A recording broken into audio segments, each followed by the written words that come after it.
Ned Stark rose from his seat in the Tower of the Hand after a restless night spent bent over parchment and candlelight, his heart heavier than it had ever been.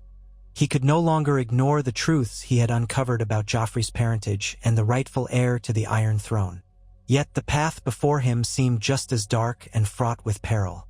Honor demanded he confront the injustice he had unearthed, but he had already come to understand that in King's Landing, honor was a precarious thing. The city could twist what was right, mold it to suit the powerful, and break the spirit of even the strongest. Ned had always told himself he could stand tall against that tide, but the ground beneath him felt unsteady. Every street in King's Landing whispered conspiracies. The walls themselves seemed to have eyes. Varys and Littlefinger flitted like shadows in and out of corridors, each with their own agendas. Across the narrow sea, rumors spoke of a Targaryen princess who had hatched dragons. Pieces of news, once dismissed as fables or far-flung gossip, now found fresh significance in Ned's mind. He had once believed he could simply bring the truth to Robert Baratheon, that the king would heed him. But Robert was on a hunt, physically absent and mentally absent in all the ways that mattered. Even if Ned waited for his return, Robert's easy temper could not be trusted. He could be rash.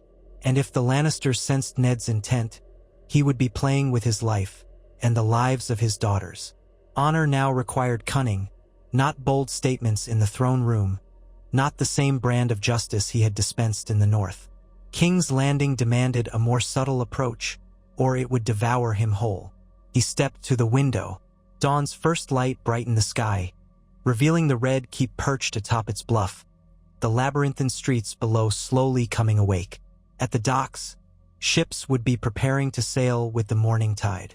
A single vessel could bear him away, carry him beyond the claws of the Lannisters, and away from the threat of a king's madness. But the question was, where to go and how? He had promised Robert he would guard the realm. He had promised himself he would see justice done for Jon Arryn's murder. He had promised his wife he would protect their daughters. All of these promises collided, tangling around him like a net. Yet if he stayed, he would be cornered. Cersei's eyes were upon him, perhaps even Littlefinger's knives. He had mulled a plan in the quiet hours of the night. It was dangerous. It flew in the face of everything he had once believed. Yet the more he considered it, the more it felt like the only option. Flee King's Landing, protect his daughters, and find a force strong enough to depose the false king. Not for his own ambition, Ned Stark never hungered for power, but to end the Baratheon Lannister stranglehold and place the true heir on the throne. His mind circled back to the Targaryen girl, Daenerys, rumored to be forging alliances across the sea. He had thought Robert's fear of the Targaryens was misguided paranoia, but now it seemed that the last Targaryen might be an ally in overthrowing a false Baratheon line. The old kings, the Targaryens, had committed atrocities. Ned had fought in Robert's rebellion to topple them. But if the new line was no better, perhaps the real question was who would rule with justice? And who had the legitimate claim? There was so much he did not know about Daenerys Targaryen. But the dire circumstances he faced gave him little choice. If the Iron Throne rightly belonged to a Baratheon, it should be Stannis, not the bastard born of incest. If the realm demanded a new bloodline, Daenerys might well be that hope. If Ned could reach her, he might still have a chance to protect the realm from the ravages of war, though the paradox was that he might have to start one to prevent a far crueler future. He felt he was stepping onto a precarious bridge, one that might crumble beneath him at any moment. He heard a soft knock on the chamber door. Desmond, one of his loyal guards from the north, entered. The man's eyes were filled with concern. "Lord, are you well? You haven't taken breakfast." Ned took a slow breath. He realized he was exhausted, stomach empty, but the weight in his chest was heavier still.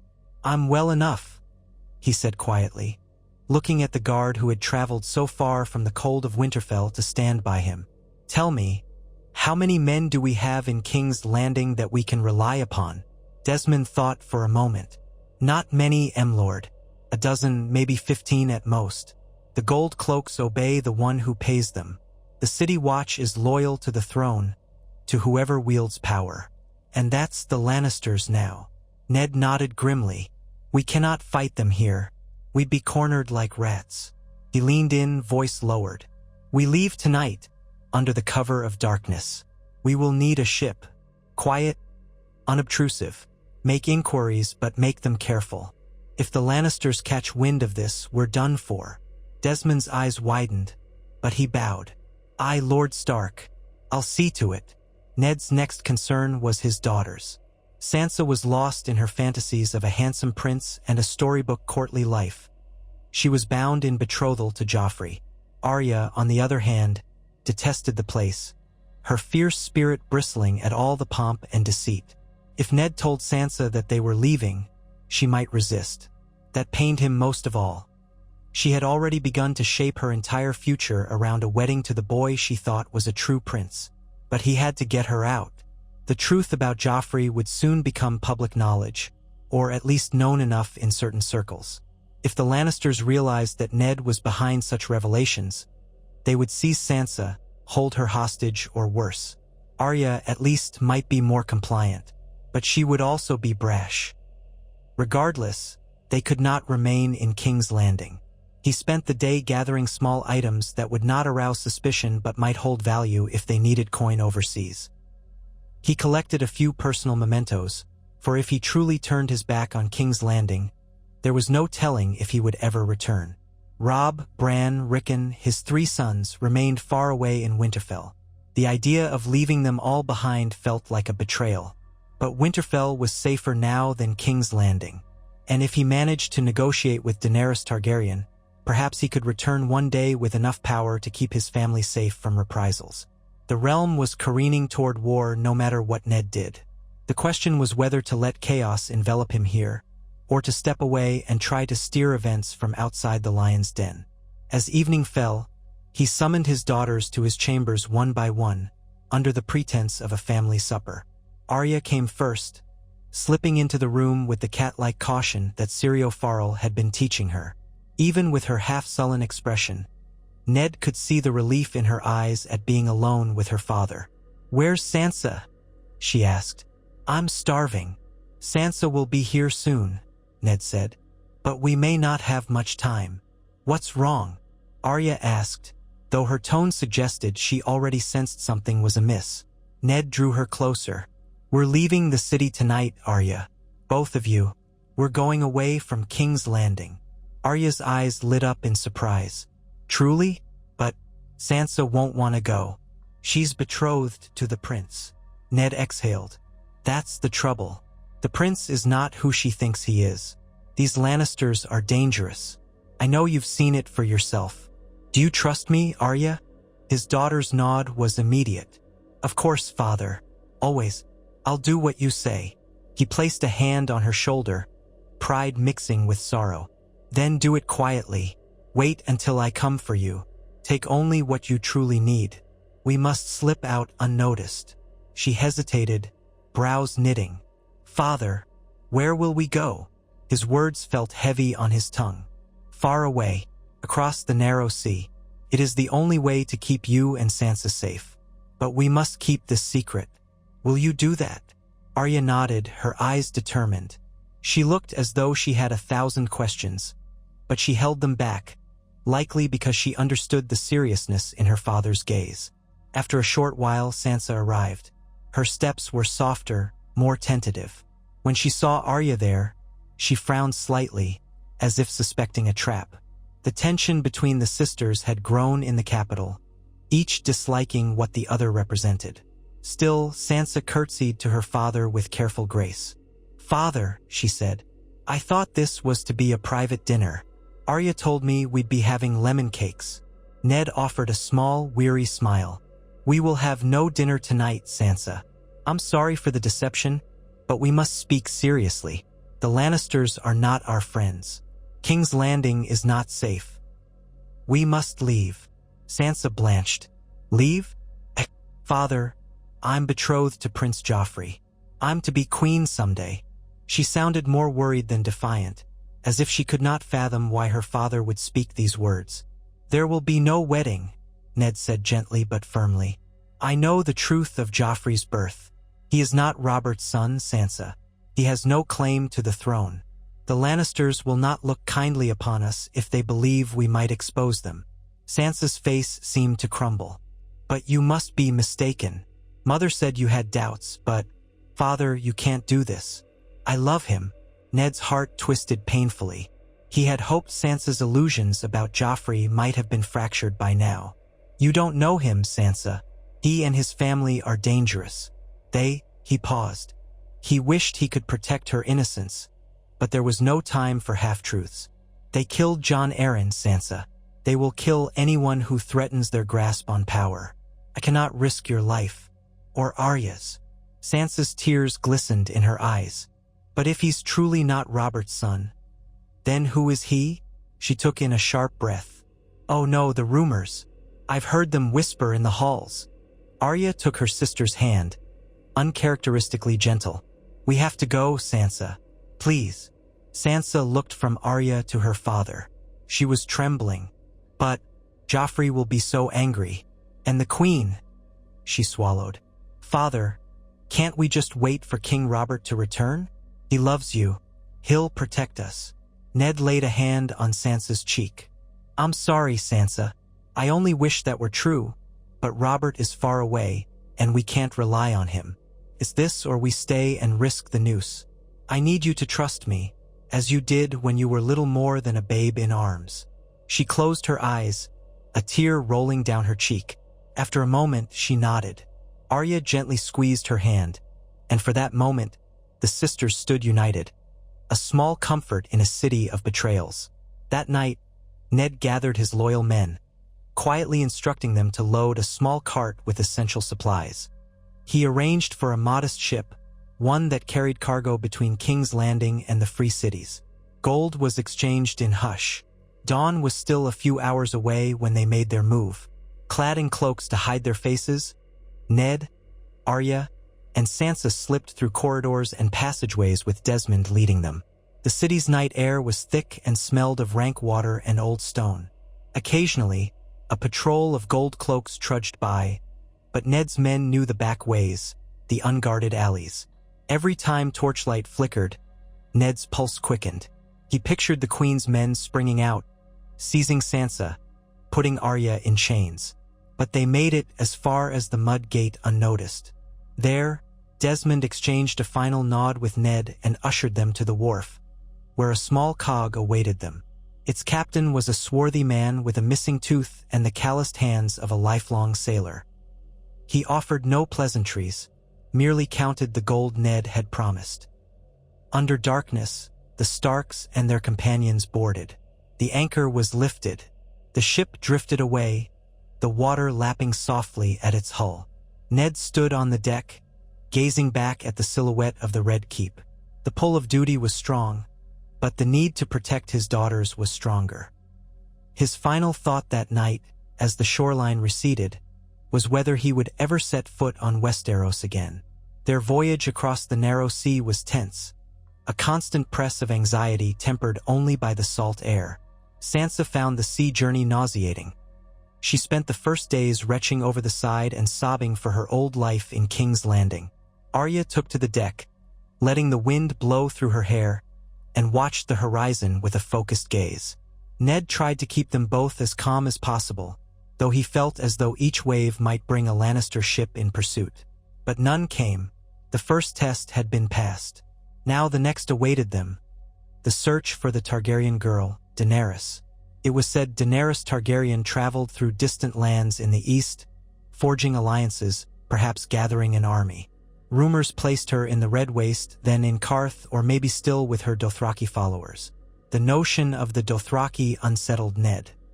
He remembered Robert's talk about these savage horse lords, their Khalasars that swept across lands and pillaged cities. Could he truly see a Targaryen queen enthroned with the might of such warriors? It was an unappealing prospect. Yet the alternative, a Lannister or a false Baratheon, was no better. They landed in Pentos under the cover of early morning. Ned wore a hood to hide his features as they slipped past the local dock officials. Once he ensured his men and daughters had secured a small house that he had discreetly rented, Ned began making inquiries. He heard whisper after whisper of dragons being born in the east. People in taverns repeated the story with the kind of awed reverence usually reserved for legends. She walked into the flames of her dead husband's pyre and came out unburnt, 3 baby dragons clinging to her, said one man, half drunk. Ned's stomach tightened. If the girl truly commanded dragons, her power might be unstoppable. But if such power were used to destroy innocence, Ned would be a party to that destruction. He gathered more information. The Targaryen girl was last known to be traveling to Qarth, the city of merchants and wonders. Ships from that quarter spoke of her arrival, of how the so-called Mother of Dragons was received by the city's rulers. Some claimed she was cast out or nearly so. Others said she might be forging alliances. The stories conflicted, but one theme remained. Daenerys Targaryen was alive, and the dragons had grown. Ned decided that if any place on Essos might host her, Qarth would be the best lead. Perhaps she had moved on, but if so, someone there might point them in the right direction. With reluctance, Ned left half his men in Pentos to protect Sansa and Arya. The city was a busy port, safer for the girls than braving the deserts or the uncertain roads beyond. Pentos was not Winterfell, but at least it offered some measure of civilized protection. The alternative was dragging them through uncertain territory, which would risk capturing the attention of brigands or slavers. Though leaving them was agonizing, he could not in good conscience bring them into Dothraki lands or among unscrupulous merchants. So, with only Desmond and 2 other trusted soldiers, Ned arranged passage on a merchant vessel bound for Qarth. He promised his daughters he would return for them. Sansa wept. Arya, fierce though she was, only nodded, but her eyes shone with unshed tears. The voyage took them around Valyria's cursed straits, far from the ghost lands, then onward until, at last, the famed walls of Qarth rose against the desert sky. Qarth stood like a jewel in the midst of a wasteland, its walls high and grand. Ned had never beheld such splendor. The city was known for its trade and exotic luxuries, its opulent palaces, and its labyrinth of treachery. As the ship docked, Ned could see great spires in the distance and the swirl of desert dust at the outskirts. Stepping into Qarth was like stepping onto another world. Vibrant silks draped over stalls, perfumed incense wafted in the air, and the sun cast a hard brightness onto the pale, shimmering stones of the city. Ned kept his cloak drawn close, mindful that spies existed everywhere. Foreign faces abounded, traders from far corners, envoys of strange kingdoms. Ned had a sense that each was chasing rumor and advantage as much as he was. He and his men scoured taverns, seeking any word of Daenerys Targaryen. They heard conflicting tales of her departure and that a Qarthine noble named Xaro Daxos had once offered her sanctuary. Some whispered she had parted ways with Xaro, and perhaps left Qarth altogether. Others insisted she was hiding within the city's walls, evading assassins. The mention of assassins made Ned's jaw tighten. The merchant princes of Qarth were known to be as dangerous as any Lannister, only swathed in colored robes instead of lion sigils. At last, one thread of rumor proved credible. A small band of followers loyal to the Targaryen queen, newly arrived to the city's outskirts, had been seen scouting for supplies. Ned decided to follow that lead, leaving the city proper and passing through a chaotic sprawl of tents and caravans that ringed the outer walls. Qarth had 1,000 gates, or so it was said, each guarded by proud men wearing gilded armor. Ned thought of King's Landing, how quickly men could turn on outsiders, and prayed that Daenerys's people would be more open-minded. Their first sign of the Targaryen party was the silhouettes of horses cresting a dune. From a distance, Ned saw perhaps 30 riders. Some wore Dothraki garb, leathers, and curved blades. Others looked more Westerosi in style, though the colors were not ones Ned recognized. They bore no standard, and yet it was clear they were a cohesive group. Ned approached slowly, gesturing for his men to hold back. He raised empty hands in a gesture of peace. The riders reined in, halting as soon as they spotted him. One of them, a tall man with worn features, spurred his horse closer. "Who are you?" the rider demanded. He spoke the common tongue, though with a heavy accent that Ned could not place. Ned pulled back his hood, revealing his face. a face that had become known as the hand of the king in the capital, but perhaps traveled less in Essos. "I am Eddard Stark of Winterfell," he said. "I seek Daenerys Targaryen. I mean her no harm." The man's eyes narrowed. He glanced back at his companions. "Eddard Stark, I heard you were the hand to King Robert Baratheon." "I was," Ned replied, "but I have parted ways with him. It's a long story." The man studied him a moment longer, then gestured for Ned to approach. "If you come in peace, then ride with me. But know this, if you threaten the queen, the Dothraki will not spare you." Ned nodded and signaled his men to remain calm. They followed the riders over a stretch of barren land, until they descended a dune into a small encampment. Tents were arranged in a loose ring, and in the center stood a large tent of pale fabric that fluttered in the desert breeze. Ned's heart pounded. He was about to meet the last living Targaryen, unless Viserys was still alive, but rumor said Daenerys had lost her brother in some Dothraki dispute. Ned braced himself, remembering all that had transpired during Robert's rebellion. He had fought against House Targaryen, seen thousands die to free the realm from the Mad King's tyranny. And here he was, come to parley with the daughter of that same king. A father's duty pushed him forward, but he could not quell the swirl of conflicting emotions. A woman emerged from the tent. She was young, far younger than Ned had expected for someone who had faced so many trials. Silver G. Old hair spilled over her shoulders. Her skin was pale and smooth, her features fine. She wore flowing garb that bore an Eastern cut but had the color and style of a regal gown. And around her arms coiled little shapes that for a split second Ned thought were living serpents. But then he saw they were dragons, small, lithe creatures with scales glimmering in the sun. One perched on her shoulder, wings twitching nervously. Ned bowed his head. "Your Grace," he said. He had never expected to address a Targaryen so. Yet that moment, seeing the living dragons, the tide of history behind her, he could not deny she was something more than just a girl with a claim. Daenerys studied him. One of the dragons flicked its tail. "Lord Eddard Stark," she said quietly. "I was told you came seeking me. Why?" Ned glanced around at her gathered retinue. Dothraki warriors with unreadable faces, a handful of others who looked like they might have been bodyguards or advisors. A stern older knight, white-bearded and broad of shoulder, stood at Daenerys' side. Ned recognized him instantly.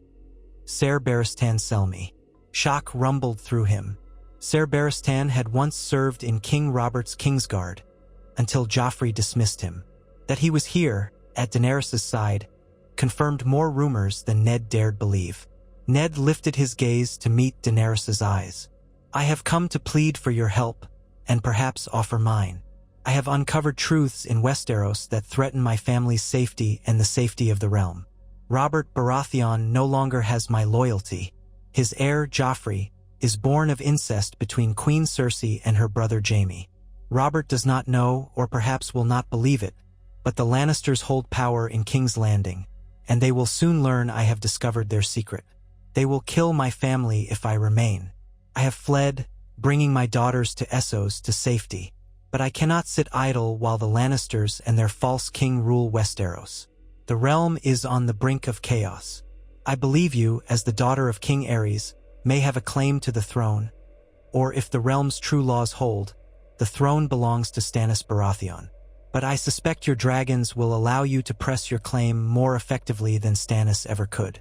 I come not to force a war upon Westeros, but to prevent a far worse one. I have seen enough war in my lifetime." Daenerys listened intently. The knight by her side, Ser Barristan, let out a soft exhalation, as if troubled. But Daenerys' gaze never wavered. She spoke softly, yet her words carried strength. "When I was a child, I was told tales of the man called Ned Stark, who helped overthrow my father and see my family destroyed. You would have seen me dead if you had caught me then." A flash of old sorrow flickered in her eyes. "But you did not catch me, and I am here now with my children." She touched one of the dragons gently. "I have been taught to fear and hate the usurper's men, Lord Stark. Why should I trust you?" Ned met her gaze. Because the usurper is no friend of mine. Robert and I fought together against the Mad King, but I never took pleasure in killing Targaryens. I believe your father was cruel. He burned my grandfather and uncle alive, and that crime I cannot forget. But that was your father's sin, not yours. The wheel of revenge will keep turning unless we break it somehow. You have a chance to prove yourself a better ruler, and I have come to see if that is possible. My daughters are in Pentos, and I would not have risked bringing them so far away from home if I did not believe we could reach an understanding. Daenerys's expression softened somewhat. I know what it is to have no home, she said, her voice quiet. I do not want to destroy Westeros. I want to claim it as my birthright, but also bring peace. Still, the Dothraki do not make war gently, nor do the lords of the Seven Kingdoms yield their power without bloodshed. Ser Barristan spoke up then, addressing Daenerys with a respectful bow of his head. Your Grace, Lord Eddard Stark's reputation for honor is well known. If he says he has turned away from King Robert, I would believe him. He never would have abided Joffrey's cruelty. Daenerys seemed to take those words into consideration, then turned her gaze back to Ned. You say Joffrey is not the rightful heir, so that means Robert's line may have died with him, if he dies. You believe I should sit the Iron Throne? Ned took a breath. I believe the Targaryen claim has legitimacy if Robert's children are proven illegitimate. Stannis Baratheon, Robert's brother, also has a legitimate claim.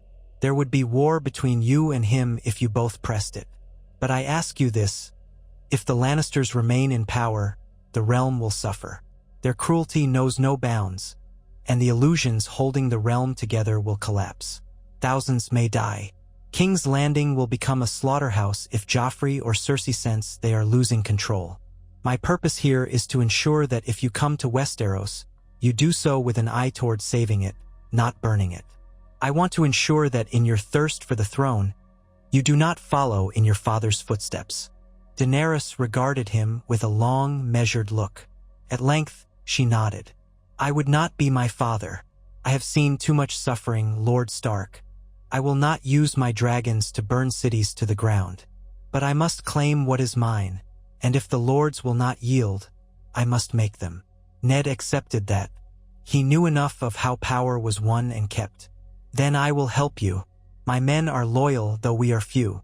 We can provide knowledge of Westeros, of its houses, their alliances and weaknesses. We can ease your passage in the north. If Winterfell stands behind you, the northern lords might rally to your cause. But they trust me, not you, at least not yet. If you and I are allied, that may sway them. Even so, we cannot simply sail an army across the narrow sea. You will need ships, resources, allies. And I must secure the safety of my daughters in the meantime. Daenerys nodded thoughtfully. I have no wish to keep you from your daughters. Bring them here if you want, or keep them in Pentos if you think it's safer. But if we are to be allies, you must remain with me so I know I can trust you. Ned felt a twinge of unease leaving Sansa and Arya in Pentos, but he also knew how dangerous it might be to bring them into a camp that might soon be on the move. I will bring them eventually, but they are safer in Pentos until I see more clearly the path before us. That night, Ned Stark shared a tent in Daenerys' encampment, discussing war and politics. He told her of the recent tensions in Westeros, of the houses that might side with the Baratheons, those that might hold grudges enough to consider a Targaryen return. He spoke of the Tyrells, the Martells, the Greyjoys, and all the rest. Daenerys listened, her eyes gleaming with a combination of apprehension and excitement. Her retinue included a few Westerosi exiles, Ser Barristan, a young squire named Edric, a handful of others, but none with the direct knowledge Ned possessed. Gradually, Ned felt his resolve harden. He could indeed help shape a better future, if Daenerys was what she claimed. Or he might be bringing another dragon to devour the realm. Only time would tell. In the weeks that followed, Ned accompanied Daenerys and her band as they traveled away from Qarth. The city had proven both a haven and a viper's nest. Too many competing powers sought to claim or kill Daenerys. She decided to move westward, toward the coast, where she might eventually purchase or capture ships large enough to carry her khalasar, or what remained of it, across the sea. Ned wrote letters and sent them by discreet messengers to the north, hoping to warn Robb of the Lannister threat, but also uncertain if his ravens would arrive or if they would be intercepted. The world seemed larger and more perilous than ever before. On a moonlit evening, Daenerys asked Ned to walk with her. They passed beyond the circle of tents, accompanied only by 2 Dothraki blood riders who kept a respectful distance. A mild breeze carried the scent of sand and distant salt water. Above them, stars blazed in an unfamiliar pattern to Ned's northern eyes. He felt a pang of longing for the crisp nights of Winterfell. "I wanted to ask you something, Lord Stark," Daenerys said, her voice low.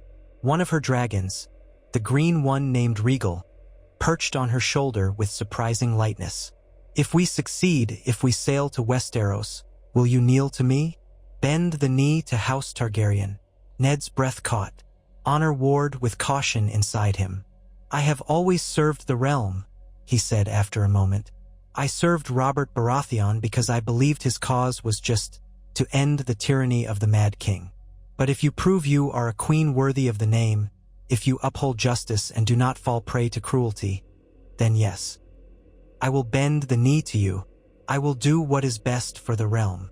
Daenerys looked at him for a long moment, and he sensed how vital that promise was to her.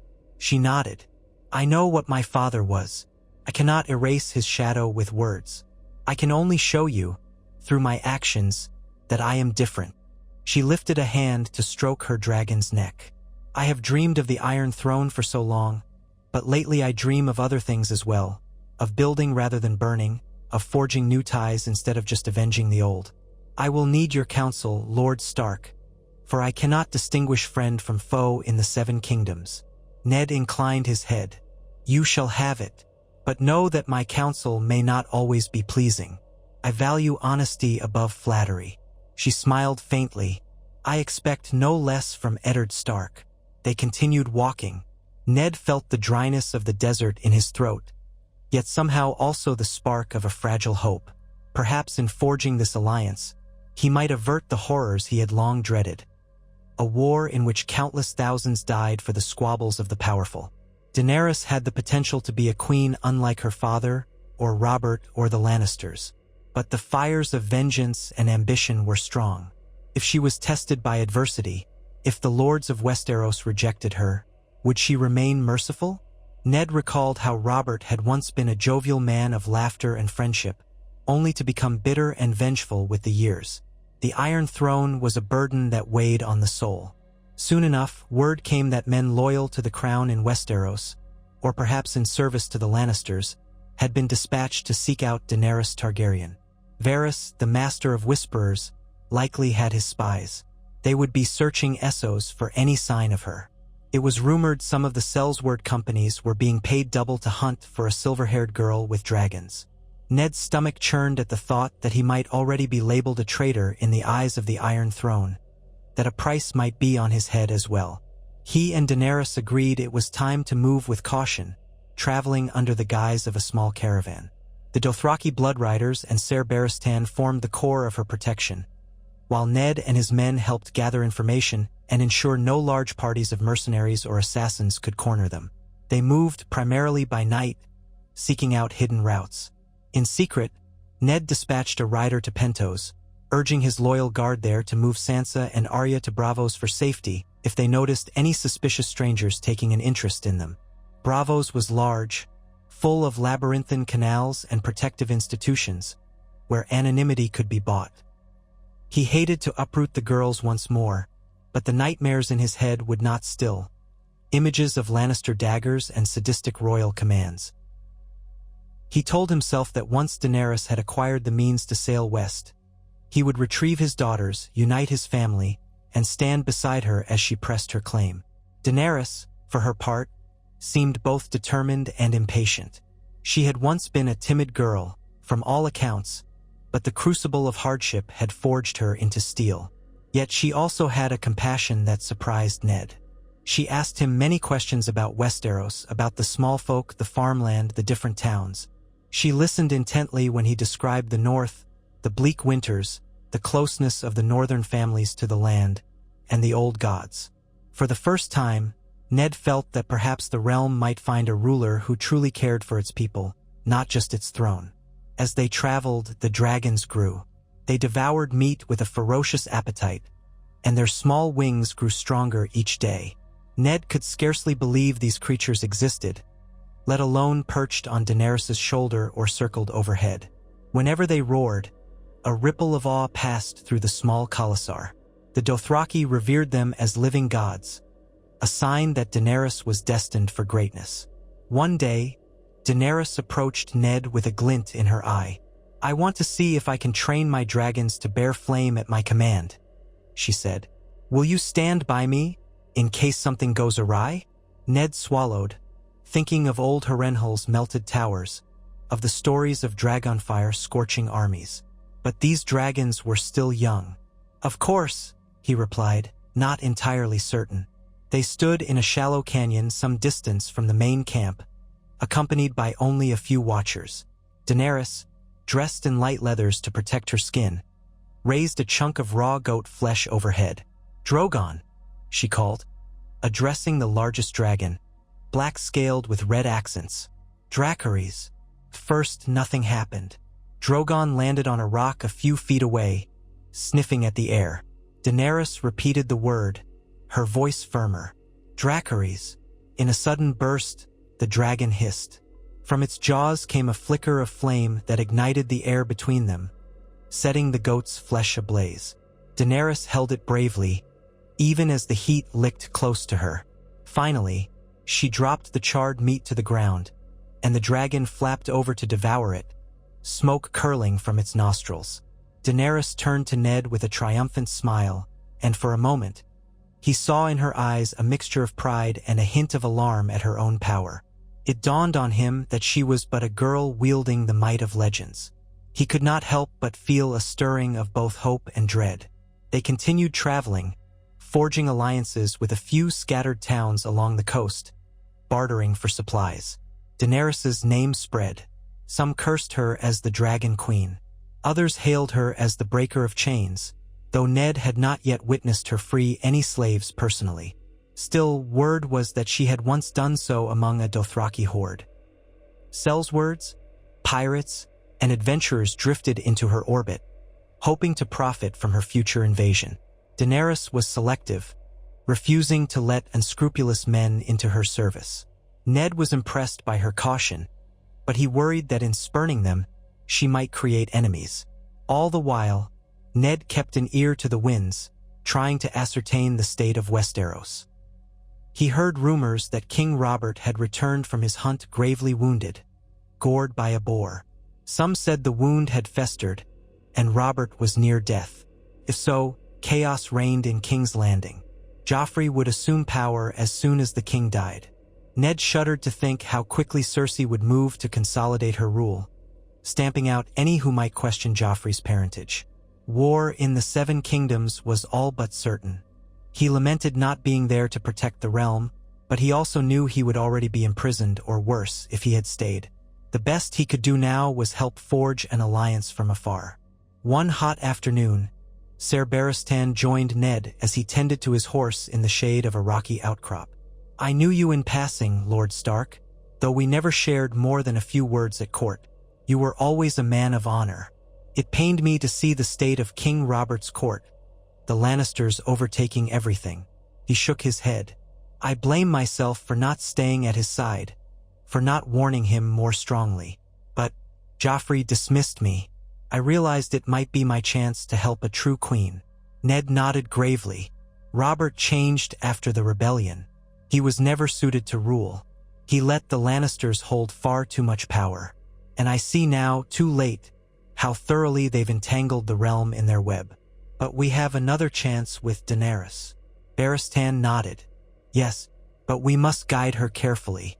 She is young and formidable, but the ways of ruling are not easy. She has heart and she has strength. Yet the Iron Chair is cold, Lord Stark. It can freeze the warmest heart or burn it." Ned understood. He thought of all the kings and queens who had sat the Iron Throne, how it had cut them, literally and metaphorically. He silently vowed to do whatever he could to keep Daenerys from following the path of the Mad King. Perhaps that was the best he could do to serve the realm. Eventually, they came upon a coastal settlement, a modest harbor that trafficked in spice and cloth. Daenerys and her retinue entered the settlement cautiously, leaving the Dothraki outside to avoid alarming the locals. There, they found a pirate-turned-merchant named Salladhor Saan, an acquaintance of Davos Seaworth, as Ned recalled. Salladhor Saan was rumored to be a flamboyant man of the seas, and indeed, he greeted them with wide smiles and colorful garments. Daenerys asked him about purchasing ships, or at least securing passage. Ned observed the man's sly grin, how he sized up the dragons perched near Daenerys, the knights flanking her. Salladhor Saan offered a grand bow. "Your Grace, I have heard tales of your beauty and your fire. Truly, I see both before me. I may have some ships for sale, though they are not the grandest, mind you. But the price." Daenerys lifted her chin. "I will pay you in gold, or a share of the spoils in Westeros if we succeed. You may name your terms, within reason." Salladhor Saan's eyes sparkled. "Reason, my queen, is in the eye of the beholder. But perhaps we can come to an arrangement, yes? If Lord Stark vouches for you." "Ah, Lord Eddard Stark, you are far from home indeed. The talk of the port says you turned traitor. Is it true?" Ned set his jaw. "I have forsaken King's Landing, but I remain loyal to the true interests of the realm." Salladhor Saan merely chuckled, as though that were an excellent jest. "A fine answer." He turned to Daenerys. "I can gather 5 ships at short notice, maybe more if the gold is sufficient. But these seas are dangerous of late. You might be pursued, and the crossing to Westeros is not a short journey." Daenerys nodded. "Gather them. We will speak further of terms when I see them with my own eyes. If I find you are cheating me, or that your ships are unworthy, you will pay the price." Salladhor Saan placed a hand over his heart theatrically. "I would never dream of cheating a mother of dragons." Ned withheld a sigh. Dealing with pirates was a far cry from the honesty he had known in the north, but if these ships were what they needed, so be it. His mind drifted to Sansa and Arya. Perhaps soon, with a small fleet, Daenerys could sail to Pentos, retrieve them, and then set her course for Westeros. But it all seemed too easy. The realm was not so simple. He worried about the power of the Lannister fleet, about storms, about the unpredictability of the seas. Yet he said nothing. They had no better plan. They made camp in the outskirts of the settlement, a compromise so the townsfolk would not panic at the sight of Dothraki. Daenerys's men spent days verifying Salladhor Saan's claims, checking the ships, ensuring no hidden sabotage. Meanwhile, the flow of rumors from Westeros increased. Robert Baratheon was dead. J. Joffrey had ascended the throne with Cersei as regent. The news might have been older, traveling by slow ship or caravan, but it was news nonetheless. Ned felt a cold emptiness inside him. Robert, once his friend, had died while Ned fled, unable to warn him of the Lannister treachery. He wondered if Robert's final days had been full of regret, or if he died as he had lived, cursing the Targaryens. It mattered little now. Joffrey was king in name, and the realm would soon bleed unless they acted. One evening, as Daenerys prepared to negotiate the final terms with Salladhor Saan, a rider came thundering into their camp, dust swirling behind him. He wore the sigil of Pentos on his cloak. Ned rushed out to meet him, accompanied by Daenerys, her dragons coiling in agitation. The rider dismounted, breathing hard. "My lord, I was told to find you. It's your daughters." Word came that men wearing the Lannister lion arrived in Pentos, asking questions about 2 young girls with northern features. "Your men took the girls and fled, presumably to Braavos, but they fear they might have been followed." Ned's vision blurred momentarily as panic and anger surged. "Are they safe?" he demanded. "I do not know, my lord. They were last seen boarding a ship for Braavos, but the Lannisters were not far behind. Your men said to inform you at once." The messenger spoke with an apologetic tone, as though aware no words could soothe the father's fear. Ned clenched his fists. "I should never have left them," he rasped. Damn the Lannisters. Daenerys placed a hand on Ned's shoulder, a surprisingly gentle gesture. We'll set sail for Braavos then, as soon as we can. Our business with Salladhor can wait, or better yet, he can meet us there. We can't leave your daughters to the Lannisters. Ned swallowed, nodding. He was grateful, though guilt flooded him. Thank you. If you help me save my daughters, I swear I will give you the North. I will stand by you with every man I can muster. Daenerys's violet eyes glimmered in the torchlight. They are your kin, Lord Stark. I will do what I can to protect them, but we must be swift. I have no intention of letting the Lannisters gain control of such valuable hostages. Ned's heart pounded. Every second they delayed, Sansa and Arya were in greater danger. That night, the negotiations with Salladhor intensified. The flamboyant pirate recognized an opportunity to command a higher price, given their urgency. Daenerys met him halfway, promising him a lavish reward once they took the Iron Throne. Ned stewed in silent impatience, longing to mount a horse and ride across the ocean if he could. Logic dictated otherwise. Ships would take days to ready. A direct voyage to Braavos might be the best chance. Ser Barristan tried to soothe Ned's anxieties. We will make haste, Lord Stark.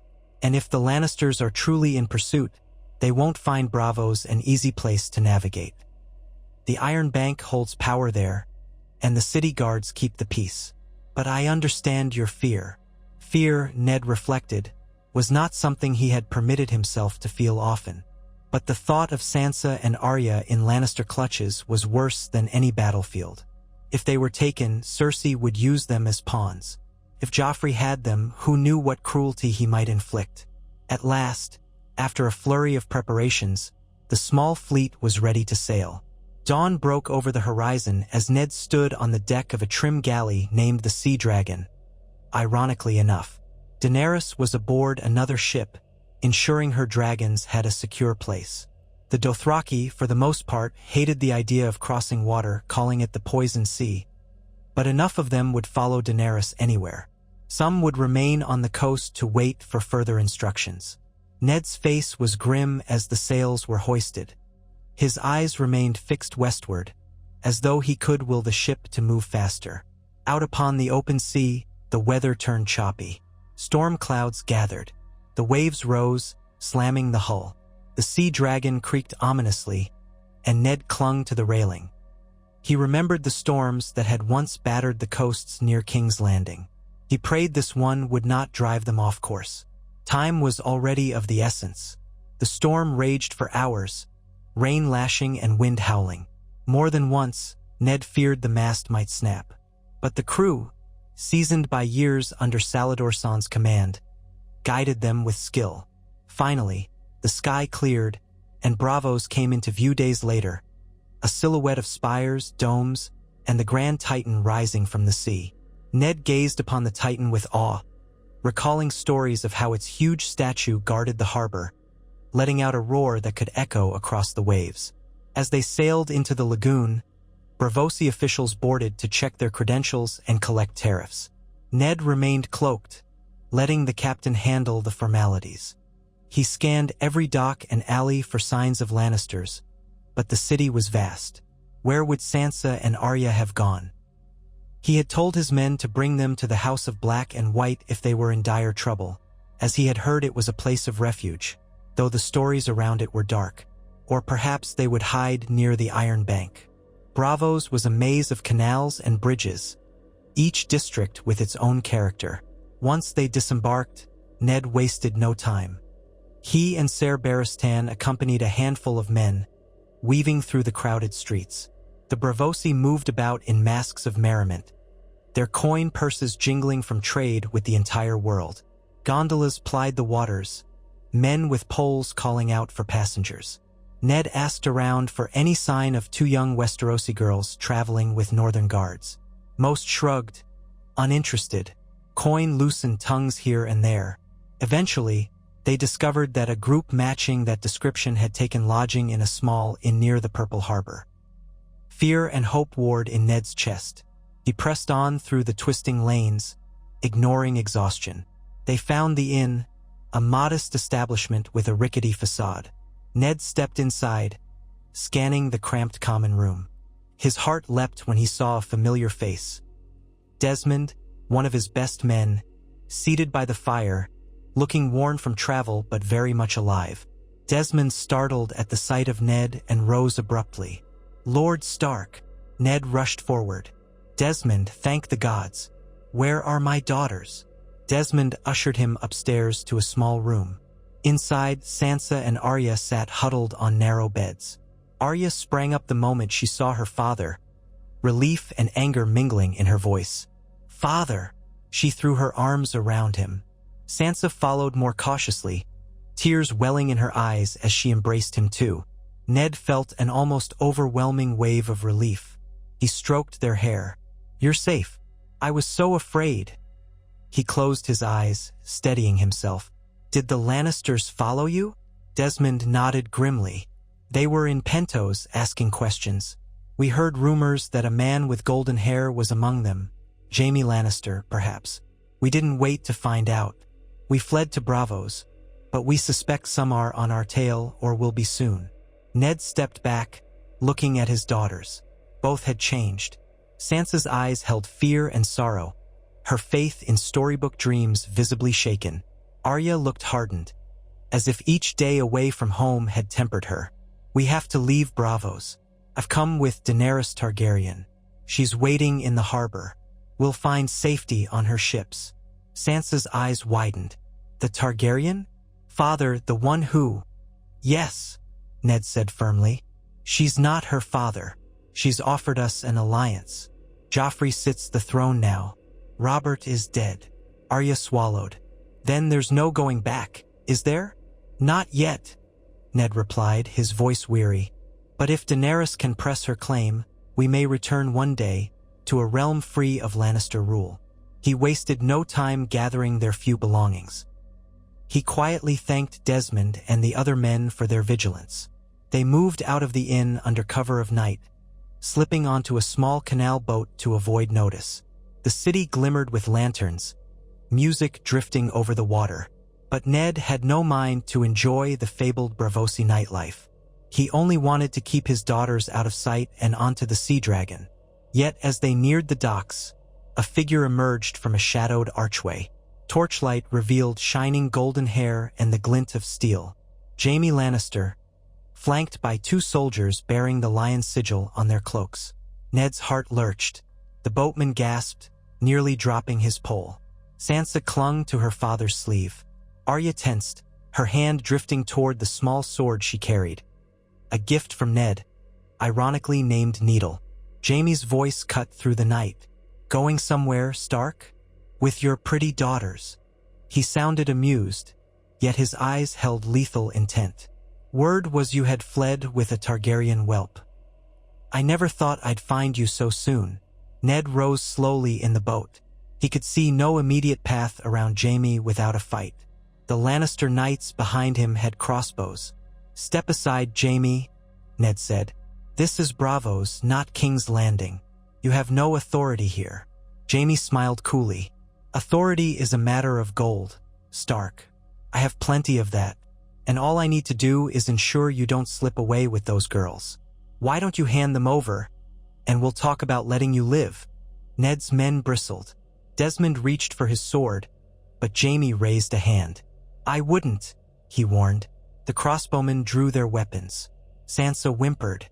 Arya scowled, stepping close to Ned. Before any side could act, a flicker of motion came from behind Jaime. A slim figure darted from the shadows, brandishing twin daggers. In a heartbeat, the crossbowmen were down, their throats cut in near-silent strikes. Jaime jerked around, sword half-drawn, but the figure was already leaping back into the darkness. Ned recognized the slender build and fluid movement as Braavosi in style. Jaime was forced to step aside, cursing. A swirl of a black cloak, and the figure vanished into the night. Confusion reigned for an instant. Ned seized the moment. "Now!" he roared. Desmond and the others propelled the boat forward with a mighty heave, pushing past Jaime, who found himself alone, sword out, unable to stop them without the archers. The boat glided into the canal, Sansa trembling, Arya staring back at the Kingslayer with fierce defiance. Jaime's furious shout echoed behind them. "This isn't over, Stark." Ned guided the boat away into the labyrinth of bravos. His heart pounded with adrenaline. He wondered who that mysterious Braavosi savior was, some agent of the Faceless Men, or perhaps just a cunning thief. In any case, they had given him a chance to escape. By the time Jaime could rally more men, the Starks would be at the docks, slipping onto Daenerys' ship. Ned prayed the Lannisters couldn't outrun them. They reached the harbor, breathless and shaken. Daenerys' galley was anchored in the bay, torchlights indicating readiness. Ned hurried his daughters up the gangplank. Once aboard, Daenerys herself emerged, the black dragon coiled around her shoulders. Sansa gasped at the sight, stepping back instinctively. Arya stared wide-eyed. Daenerys gave them a small, sympathetic smile. "You must be Sansa and Arya Stark. You're safe now." Ned placed a reassuring hand on each daughter's shoulder. "This is Daenerys Targaryen. She has offered us refuge." The two girls, uncertain and overwhelmed, managed a small curtsy, though Arya's was more of a defiant nod.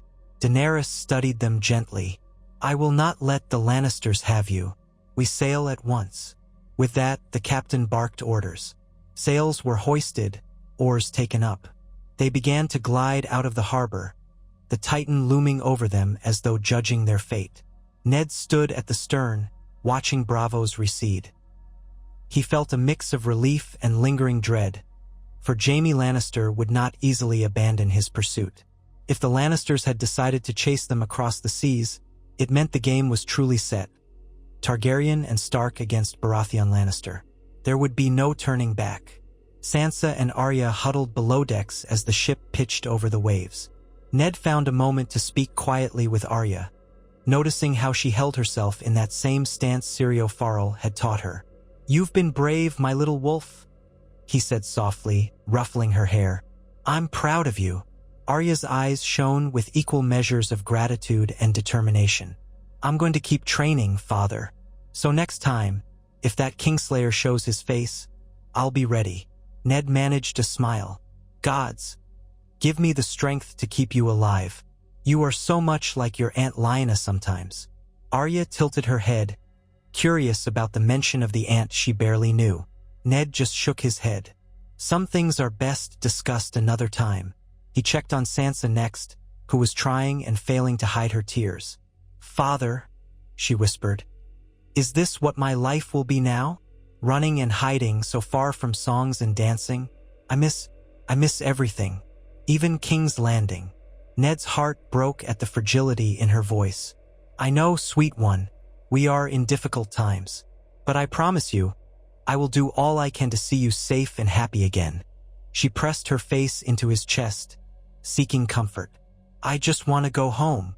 Ned held her close, feeling the ache of that simple wish echo in his own heart. "I know." At dawn, he joined Daenerys on the quarterdeck. She stood with Ser Barristan discussing their course. The plan was to sail south along the coast of Essos to rendezvous with more of their ships and men, then decide the best point to cross the narrow sea. The Mother of Dragons gazed out over the sunrise with a thoughtful expression. "We have your daughters safe for now," she said, glancing at Ned. "But the next steps are uncertain.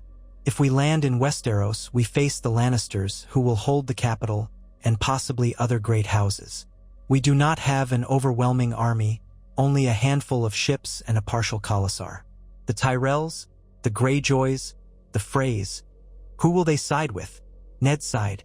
"Likely whoever seems strongest at the time. The Tyrells are formidable with their armies, and the Greyjoys could harry us at sea. But the North will rise for me if they see I'm alive. My son Robb holds Winterfell. If we can reach White Harbor, the Manderleys might let us land. From there, we could gather the Northern Lords." Daenerys nodded, her gaze distant. "Yes, the North might become our foothold, and from there we move south. But the Lannisters will not sit idle. They'll muster forces from the Crownlands, the Westerlands, perhaps the alliances they have forged with the Tyrells through marriage. We'll be outnumbered, at least at first. Ned rested a hand on the hilt of his sword. War is never simple or kind, but with dragons you have a power no one else possesses. That alone could tilt the balance. I only ask that you not use it recklessly. Every city you burn, every life you destroy without cause, will only sow hatred. That was Aerys's way. Daenerys looked down at Drogon, who slumbered curled at her feet. I know, war is always ugly, but I will try to minimize the suffering. The Lannisters, though, I will show them no mercy if they stand in my way. Ned thought of Tywin Lannister, the man who had ordered the murder of Rhaegar's children during the rebellion, who had orchestrated countless cruelties. That man would not likely yield easily. Very well, let us hope it does not come to that. But if it does, I will stand beside you. So began a new chapter in Ned Stark's life, sailing beside a Targaryen queen, forging alliances, protecting his daughters. He felt the burden of the oath he had made, the vow to see justice done in Westeros. He thought of Robert in his grave, of the children Robert believed were his but were truly Jaime's and Cersei's. He thought of all the good men who might die if war came. Yet he also felt a surge of resolve. Perhaps, at long last, he might help restore some measure of peace and justice to the realm, if Daenerys Targaryen proved worthy of the trust he was placing in her. And if she did not, well, the North would never bow to another tyrant. He bowed his head slightly as the sea breeze ruffled his hair. He was gambling not just with his own life, but with the lives of every man, woman, and child in Westeros, by bringing dragons back to their shores. Yet the alternative, leaving Joffrey and Cersei on the throne, was unthinkable.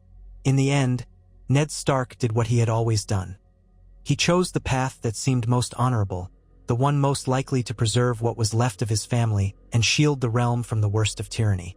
He did not know how this grand gamble would end, only that once again, the wolves of Winterfell and the dragons of House Targaryen were intertwined, forging a new destiny that might reshape the Seven Kingdoms forever. They sailed on under a rising sun, toward war or peace, or something altogether beyond the old songs. And in the quiet moments, when Ned looked upon his daughters, safe and huddled together, he felt a glimmer of hope that, despite all the blood and betrayal, a better world could be won. They sailed on beneath a pale dawn sky, an armada of hastily gathered ships cutting westward across choppy waters. A stiff breeze pressed the canvas, sending the newly christened Targaryen fleet across the vast sea toward a future none could fully foresee. Ned Stark stood on the deck of the Sea Dragon, the salt wind whipping through his gray-brown hair. He was flanked by Ser Barristan Selmy and Desmond, and occasionally Daenerys herself joined them to observe their progress. Each day brought them closer to Westeros, yet the land that waited was one they had never seen in such turmoil. A realm with a boy king born of incest on the Iron Throne, Lannister cunning controlling the capital, and uncertain alliances stretching from the Reach to the Iron Islands. Sansa and Arya remained below, resting from their harrowing escape in Braavos. Still shaken, Sansa spent many hours simply lying in the cramped cabin, staring at the wooden beams overhead. Arya fidgeted constantly, pacing when she could, longing to be out on the open deck. Ned tried to give them space, but he also visited often, wishing to calm them. He remembered, with a pang, the sunlit corridors of Winterfell, the courtyard where Arya practiced with Syrio Farrell, the solar where Sansa read romantic tales. Now they were all afloat on a precarious path toward war. Though Ned never voiced it, he carried deep guilt for the danger that clung to them like a shadow. Above decks, Daenerys Targaryen displayed a calm, almost regal bearing in the face of so many unknowns. Yet Ned sensed the tension thrumming beneath the surface each time she spoke with the ship captains. They had so few vessels, only a handful of true war galleys among them. Most were merchant ships or small pirate carracks that Salador San had provided for a high cost. Most of the Dothraki who had followed her from Karth had remained behind on the Essosi coast to await reinforcements, a compromise that allowed Daenerys to travel swiftly by sea, while not forcing hundreds of horse lords onto ships they hated. Each day, ravens were released carrying messages east, in hopes of coordinating a larger crossing later. But for now, Daenerys's best advantage lay in her dragons. Even so, the three young creatures, Drogon, Rhaegal, and Viserion, were still growing.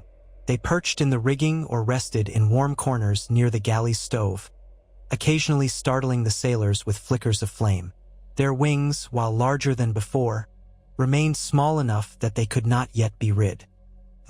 But they were lethal nonetheless, especially if provoked. For Ned, it was all a dreamlike blur. Traveling with the daughter of the Mad King, the father he had once fought against, and forging a fragile trust that the wheel of history need not repeat itself. Whenever the thought of Robert, dead and buried, rose in his mind, Ned felt a hollow ache. They had been friends once, close as brothers, but time and power had driven them apart. He worried about who in the Seven Kingdoms might stand with them.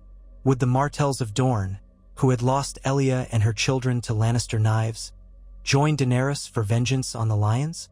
Would the Tyrells, who once fought for House Targaryen until the rebellion, remain loyal to the Lannisters out of new alliances?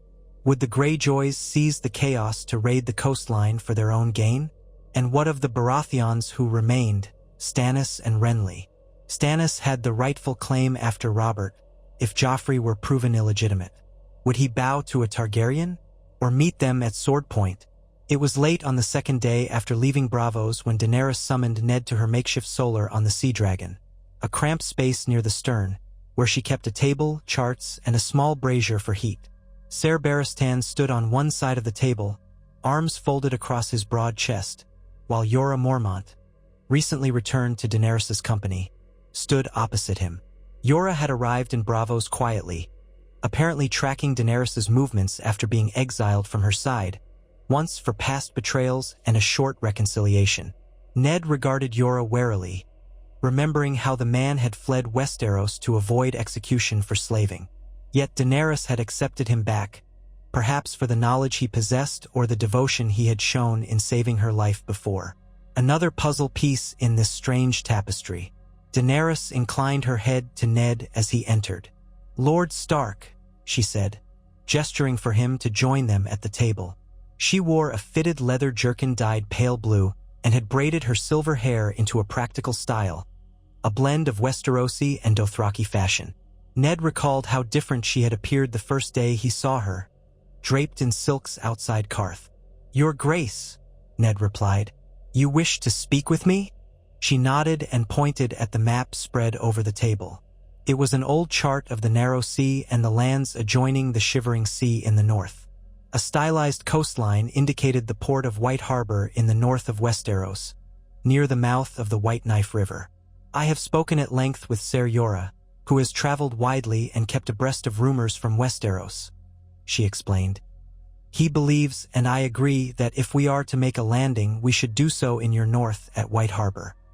He says it's the only major northern port large enough to accept a fleet, small though it may be." Ned leaned over the map, studying it. "White Harbor belongs to House Manderly, loyal to Winterfell and to me. They should receive us if they are confident of my presence and identity.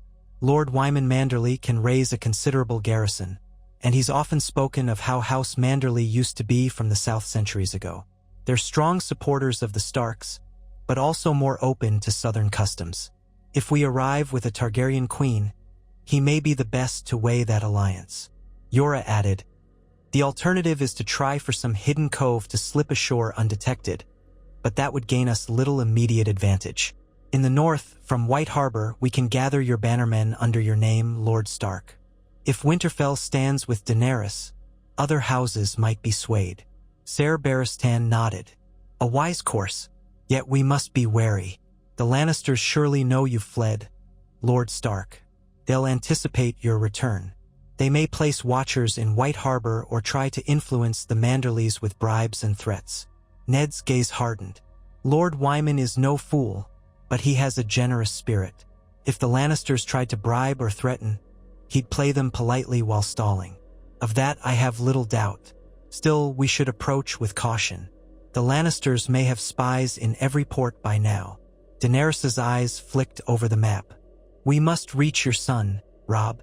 He's in Winterfell, yes?" "As far as I know, yes," Ned said, though he felt a pang of uncertainty. So much had changed in the time since he left Westeros. Robb was left in charge of Winterfell. Bran and Rickon are there as well. My wife, Catelyn, might be in the Riverlands with her father, or perhaps she has returned north. Too many unknowns. My greatest worry is that the Lannisters might have moved to seize them if they suspect I've fled with knowledge of Joffrey's parentage. But it would be difficult for them to march north and simply take Winterfell. The north is large, and the men are loyal. I can only pray that my family remains safe until we arrive. He looked Daenerys in the eye.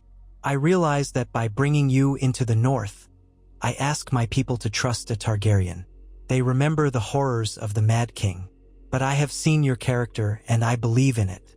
So I will speak for you, so long as you keep your vow not to become another tyrant. Daenerys inclined her head. I will do all I can to prove myself. The North shall not be forced to bend the knee in fear, but in mutual purpose. I only ask for loyalty in return. They agreed that White Harbor was their destination. From there, they would send ravens to the Lords of the North, calling them to support Ned's cause, and by extension, Daenerys's. All the while, the Watchers of the Realm would realize how Stark had allied with the Targaryen. By the time they reached White Harbor, word would have spread, for good or ill. Several more weeks passed as they skirted the eastern coasts of Essos, then angled westward across the narrowest portion of the sea. The days were a blur of rolling waves, the nights lit only by stars and the occasional glow of a dragon's breath. The deeper they pressed into the open water, the cooler the air became, hinting at the northern latitudes beyond. Sansa began to take short walks on the deck, her posture uncertain. She asked her father about White Harbor, about the possibility of seeing Lady Catelyn again. Arya, meanwhile, spent hours every day practicing her footwork with needle, or else pestering the crew to show her how to tie knots and coil ropes. The sailors found her irrepressible. Daenerys sometimes watched the girl with a faint smile, as though reminded of her own youthful determination. At last, near sunrise of a chilly day, the watch called out from the crow's nest. Land sighted. The hearts of everyone aboard swelled with anticipation. As they drew closer, the tall, white walls of White Harbor came into view, gleaming faintly in the cold morning light. Ned stood at the prow, wrapped in a heavy cloak. He spied the Wolf's Den, an ancient fortress turned into a seat for House Manderly's lesser branch, and beyond it, the city rising up from the mouth of the White Knife. White Harbor was no bustling metropolis like King's Landing or Old Town, but it was the largest settlement in the north, a proud port with a tradition of commerce. Ned silently recalled the times he had visited with his father or on errands for the realm, but never in such circumstances, with a Targaryen fleet behind him and war looming on the horizon. Ned turned to Daenerys, who stood close behind him. The wind tugged at her silver hair, and a faint tension pinched her brow. "It looks peaceful enough," she said softly. "For now," Ned replied. "But appearances can lie. We'll see how Lord Wyman greets us." Under orders, the Targaryen ships raised white flags alongside their own banners, signifying peaceful intent. The flags bore a direwolf howling beside a three-headed dragon, a makeshift emblem whipped up by some of Daenerys's men, symbolizing the alliance of House Stark and House Targaryen. Ned had insisted on some sign that would reassure the watchers on the walls. Soon, they were drifting into the wide harbor, where Manderly Guard ships rowed forward to meet them. Ned stepped forward, shouting his name, calling for parley. The Manderly Guards eyed the unfamiliar vessels warily, but when Ned lifted his hood and showed his face, a flurry of excitement and confusion erupted. "Lord Stark!" one of the officers exclaimed. "By the gods, we thought you were... We heard you were gone from King's Landing under a dark cloud. Is it truly you?" "It is," Ned called back. "I come in peace, and I bring Daenerys Targaryen under my protection." There was some murmuring among the Manderly men. At length, the officer nodded. "You are welcome, my lord. Lord Wyman will want to speak with you at once." They were guided to a mooring near the city's main quay. Soldiers in Manderly livery, silver mermen on a field of blue-green, formed up to keep onlookers back. Word had already spread through the harbor that Eddard Stark, presumed an outlaw or traitor in the eyes of the southern court, had returned with a Targaryen at his side. Fishermen gawked, and townsfolk crowded for a better look. Some dropped to their knees out of respect for the Stark name. Others stared, uncertain what the presence of a dragon queen might mean. Ned felt his heart clench at the swirl of emotions in the air. Curiosity, reverence, fear. Sansa and Arya disembarked with Ned, flanked by Desmond and several of Daenerys' Dothraki bloodriders who drew careful stares. The dragons themselves remained on Daenerys' ship for the moment, save for Drogon, who glided overhead in a lazy circle, causing the watchers below to gasp and point. Daenerys descended the gangplank shortly after, accompanied by Ser Barristan and Yora, her expression poised but regal. She wore a thick fur-lined cloak Ned had given her, a courtesy to the brisk northern climate. Even so, her pale cheeks were flushed by the cold. More than one Manderly soldier eyed her warily. The stories of Targaryen's scorching castles must still live in their minds. A column of Manderly guards escorted them through the waterfront. White Harbor's wide main street was lined with structures built of pale stone, some boasting carved mermaid figures on their eaves. The city had a faint smell of salt fish and peat smoke. Snow lingered in the corners of courtyards, though it was only late autumn. In the north, winter could come early. Ned found his breath frosting on the air. For Daenerys, whose life had been spent mostly in warmer climes, it must have been a biting chill. Finally, they reached the new castle, the seat of House Manderly. A gate flanked by mermaid-carved pillars stood open, and within the courtyard, a cluster of lords, ladies, and soldiers waited. At their head was a man of immense girth, seated in a wheeled chair. His double chin rested upon his large chest, and his eyes sparkled with intelligence behind layers of flesh. Lord Wyman Manderly, the genial Lord Too Fat to Sit a Horse, as some mockers in the South called him, was no less formidable for his weight. His cunning had kept White Harbor prosperous, and his loyal heart had ever been devoted to the Starks. At sight of Ned, Wyman let out a bellow of joy. "My lord, gods be good you live." He tried to heave himself up from the chair, his attendants rushing to help. He managed to stand, leaning on a stout cane. "When we heard rumors that you had disappeared after crossing the Lannisters, I feared the worst. Welcome home, Lord Stark." Tears glimmered in Wyman's eyes as he extended his hand. Ned clasped it firmly, voice thick with gratitude. "Lord Wyman, I am glad to see you well. Thank you for receiving us. I bring my daughters, Sansa and Arya, who have been through much." He gestured, and the two girls stepped forward, offering respectful curtsies as best they could. Wyman took them in with concern. "My ladies, you are safe in White Harbor. We have always kept faith with Winterfell. But—" He trailed off, eyes drifting to Daenerys Targaryen standing behind them. The sight of her silver hair and regal bearing, with Ser Barristan at her side, left no doubt as to her identity. "So it is true. A Targaryen has returned to Westeros." His eyes flicked to Ned in question. Daenerys inclined her head. "I am Daenerys Stormborn of House Targaryen. I come under Lord Stark's protection. We have joined our causes to end the Lannister rule that has cast a shadow over the Iron Throne." She spoke politely, but there was steel in her voice. "I know what my father did to the north. I know the history. I mean to right the wrongs of the realm, not repeat them." A hush fell over the courtyard. Then Wyman let out a long breath. "A bold claim, Your Grace. I never thought I would see a Targaryen in White Harbor again. But if Lord Stark stands with you, that is not something I can dismiss. Let us speak within, away from prying ears. There is much we must discuss." They moved into the new castle's grand hall, a space adorned with tapestries depicting mermaids and mermen, bright sea scenes, and stark direwolves. Fires roared in braziers, cutting the chill of the stone walls. Servants bustled about, offering mulled wine and hot bread. Wyman's daughter, Willa Manderly, hurried to greet Sansa and Arya, leading them away to rest and refresh themselves. Ned let them go with relief, seeing how weary and on edge his girls were. He promised to see them later, Meanwhile, Wyman summoned his closest advisors, White Harbor Knights, stewards, and a few harbor officials.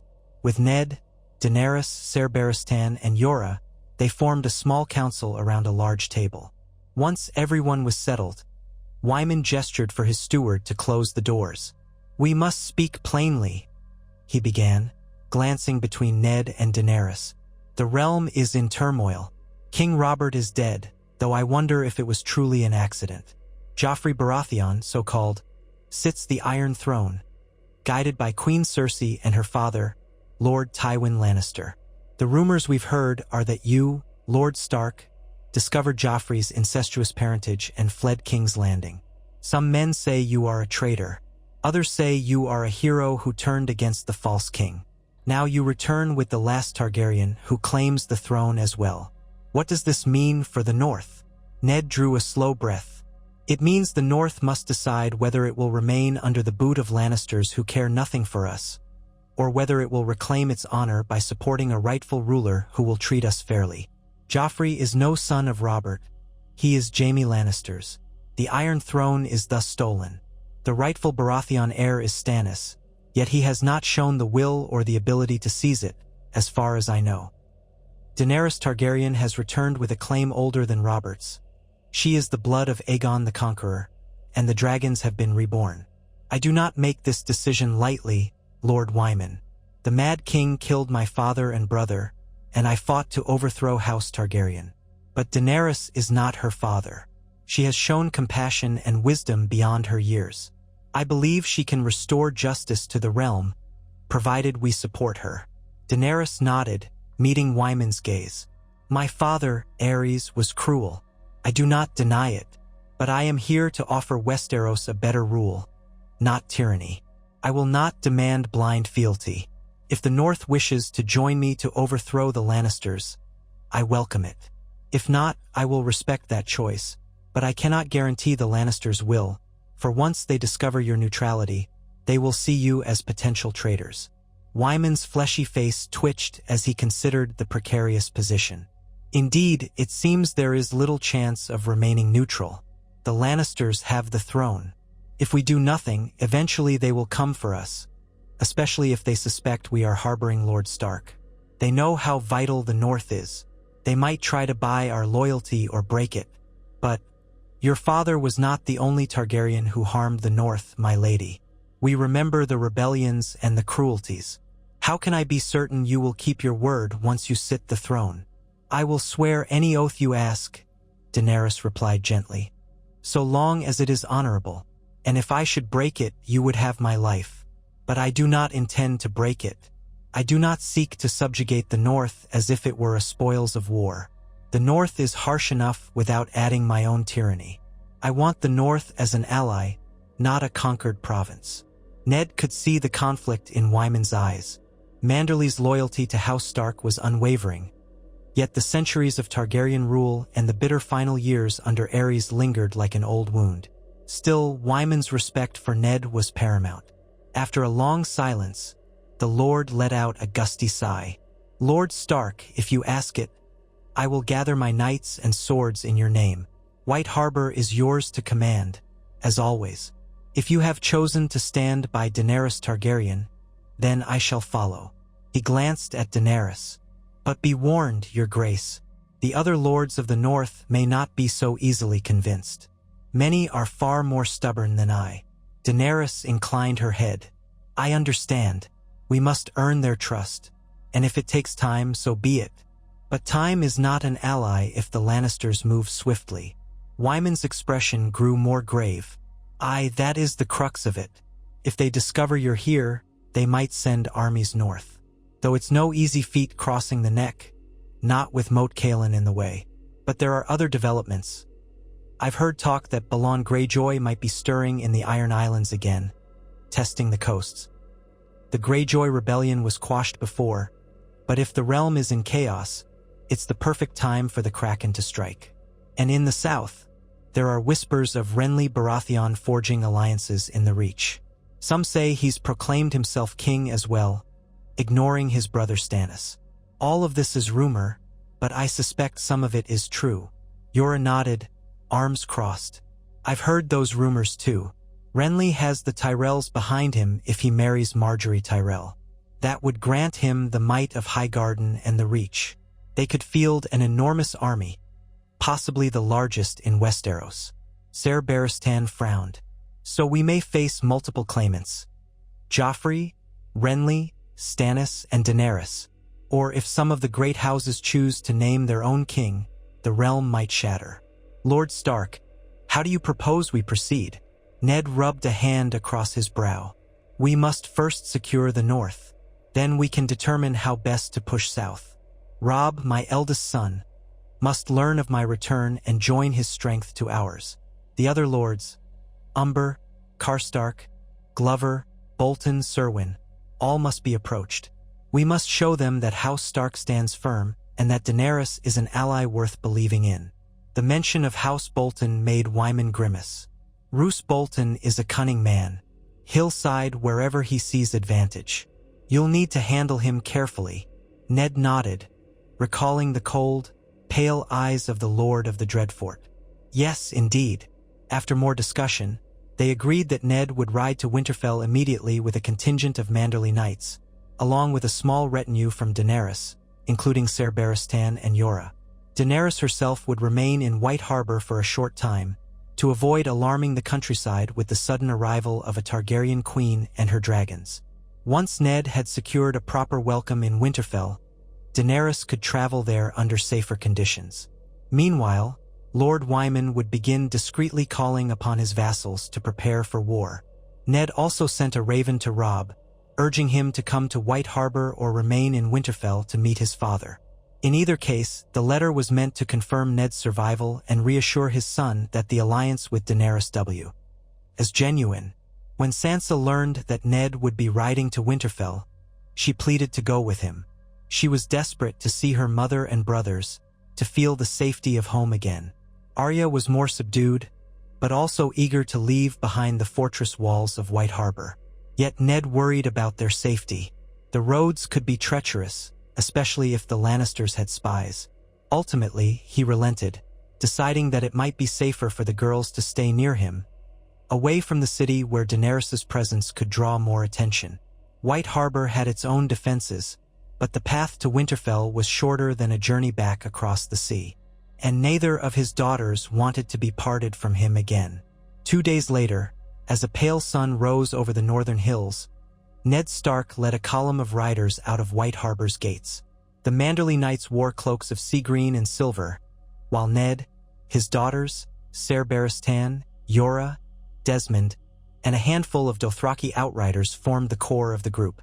The Dothraki rode with curiosity, eyes scanning the northern landscape. They'd rarely seen such lush pine forests and rolling hills. Arya, perched on her own small horse, wore a thick fur cloak. She studied the Dothraki with a mix of fascination and wariness. Sansa remained close to her father, glancing around with an air of relief at being back on northern soil. The crisp air carried the scent of pine and distant snow, a familiar comfort in an unfamiliar war. They rode hard for 2 days, stopping only at small villages and holdfasts for shelter. Most recognized Ned Stark at once, astonished to see him in the company of exotic riders and southerners like Jorah Mormont, who was himself a Northman, but long exiled. At each stop, Ned repeated the same statement: that he was alive, that the Lannisters had betrayed the realm, that a Targaryen queen was coming to restore order and justice alongside House Stark. Some listened with open mouths, others with skepticism, but none dared gainsay him openly. The news spread like wildfire, traveling ahead of them by fast horses, stirring both hope and unease. On the 3rd day, the grand silhouette of Winterfell's walls rose from the horizon, gray stone merging with the snowy sky. Smoke curled from the great chimneys. Ned felt a lump form in his throat at the sight of his ancestral home. He had not expected to see it again when he'd first gone south to serve as Hand of the King. Every tower, every stretch of wall, felt like an old friend calling him back. His daughters shared in his relief, though Sansa's tears shimmered when she glimpsed the familiar battlements. Arya masked her emotions behind a determined stare. At the main gate, the guards gaped, then hurried to open the heavy wooden doors. Inside the courtyard, a flurry of commotion erupted as men realized who was arriving. Stable boys rushed forward to take the horses. Servants stopped in their tracks. Tension mounted as some recognized Jorah Mormont's face, and the curious sight of the Dothraki, who peered around at the stark stone ramparts and mossy ground with open wonder. Ser Barristan dismounted gracefully, scanning the courtyard with a nostalgic gaze. He had once known Winterfell in the days of Ned's father, Lord Rickard Stark. Before Ned could proceed further, a clear voice rang out from across the yard. "Father!" Robb Stark stood on the steps leading into the great hall, tall and broad-shouldered, his hair a fiery chestnut inherited from his mother's Tully side. Behind him stood Bran in a wheeled chair, older than Ned remembered, and Rickon, half hiding behind his big brother's cloak. Robb descended at a run, eyes filled with disbelief and joy. He embraced Ned fiercely, a grown son greeting a father he'd nearly lost. Ned felt tears threaten. He clasped Robb's shoulders, seeing how much he'd matured in their time apart. "My son," Ned said, voice thick with emotion. "You're safe. You're alive," Robb breathed. "All of Winterfell thought you imprisoned or executed. Letters from the south were scarce. Then we heard the rumors you had fled. God's father." He quickly turned and embraced his sisters, pulling Sansa and Arya close. The girls clung to him, tears coursing down Sansa's cheeks. Bran and Rickon watched with wide eyes, plainly struggling to comprehend the sudden reunion. Ned went to them, placing a gentle hand on Bran's shoulder, ruffling Rickon's hair. Rickon, who looked as if he hardly remembered a time before his father left, stared with huge eyes. "Where is your mother?" Ned asked, glancing about. "Has she returned?" Robb hesitated. "She's in the Riverlands still, I believe. She went to treat with her father, Lord Hoster Tully. The rumors from King's Landing worried her, but she thought we might still have some chance of negotiating a peace if the Lannisters could be reasoned with. I only just received a raven from her a fortnight ago. She knows little of your fate. Father, she will be overjoyed to hear you live." Ned nodded somberly. "We must send word to her at once, though the roads are perilous. Come, let us speak inside. There's much to discuss." He glanced back at Ser Barristan and Jorah. "Make sure the men and horses are well tended. Our Dothraki friends, too. The kennel and stable masters can help arrange for their mounts." Arya, hearing mention of stables, perked up. "I'll show them around, father. I remember every corner." She was off before Ned could stop her, leading a pair of Dothraki riders who seemed both amused and intrigued by the girl's boldness. Inside the great hall, Ned found a seat near the head of the main table. Warmth from the huge hearth enveloped them, a welcome contrast to the biting wind outside. Servants hurried to serve hot cider and roasted meats, clearly eager to show hospitality to their returning lord. Robb took the seat at Ned's left, Sansa at his right, while Rickon and Bran were wheeled closer so they could listen. Ser Barristan and Jorah stood off to one side, quietly awaiting Ned's signal to join the discussion. Desmond and the other northern guards formed a respectful perimeter. Ned took a moment to gather himself, to truly absorb that he was home. Memories of his father, of his brother Brandon, of his youth, rushed through him, accompanied by the ghosts of how violently those days had ended. With an effort, he focused on the present. "Robb, Bran, Rickon, I have returned under strange circumstances, but we have no time to waste. The realm is on the brink of war. King Robert is dead, and his so-called heir, Joffrey, is in truth a product of incest between Cersei and Jaime Lannister." Murmurs rose around the hall. Many had heard rumors, but from Ned's lips, the truth was unquestionable. Robb's face hardened, anger in his blue eyes. "Then the throne is up for grabs, I suppose. It's no wonder the Lannisters were desperate to silence you. But you said you fled with a Targaryen? Is that rumor true?" Ned nodded slowly. "Yes, Daenerys Targaryen, daughter of the Mad King, lives. She crossed the narrow sea with me and my men.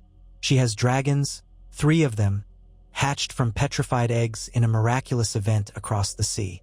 She means to claim the Iron Throne, and she has sought my counsel and aid.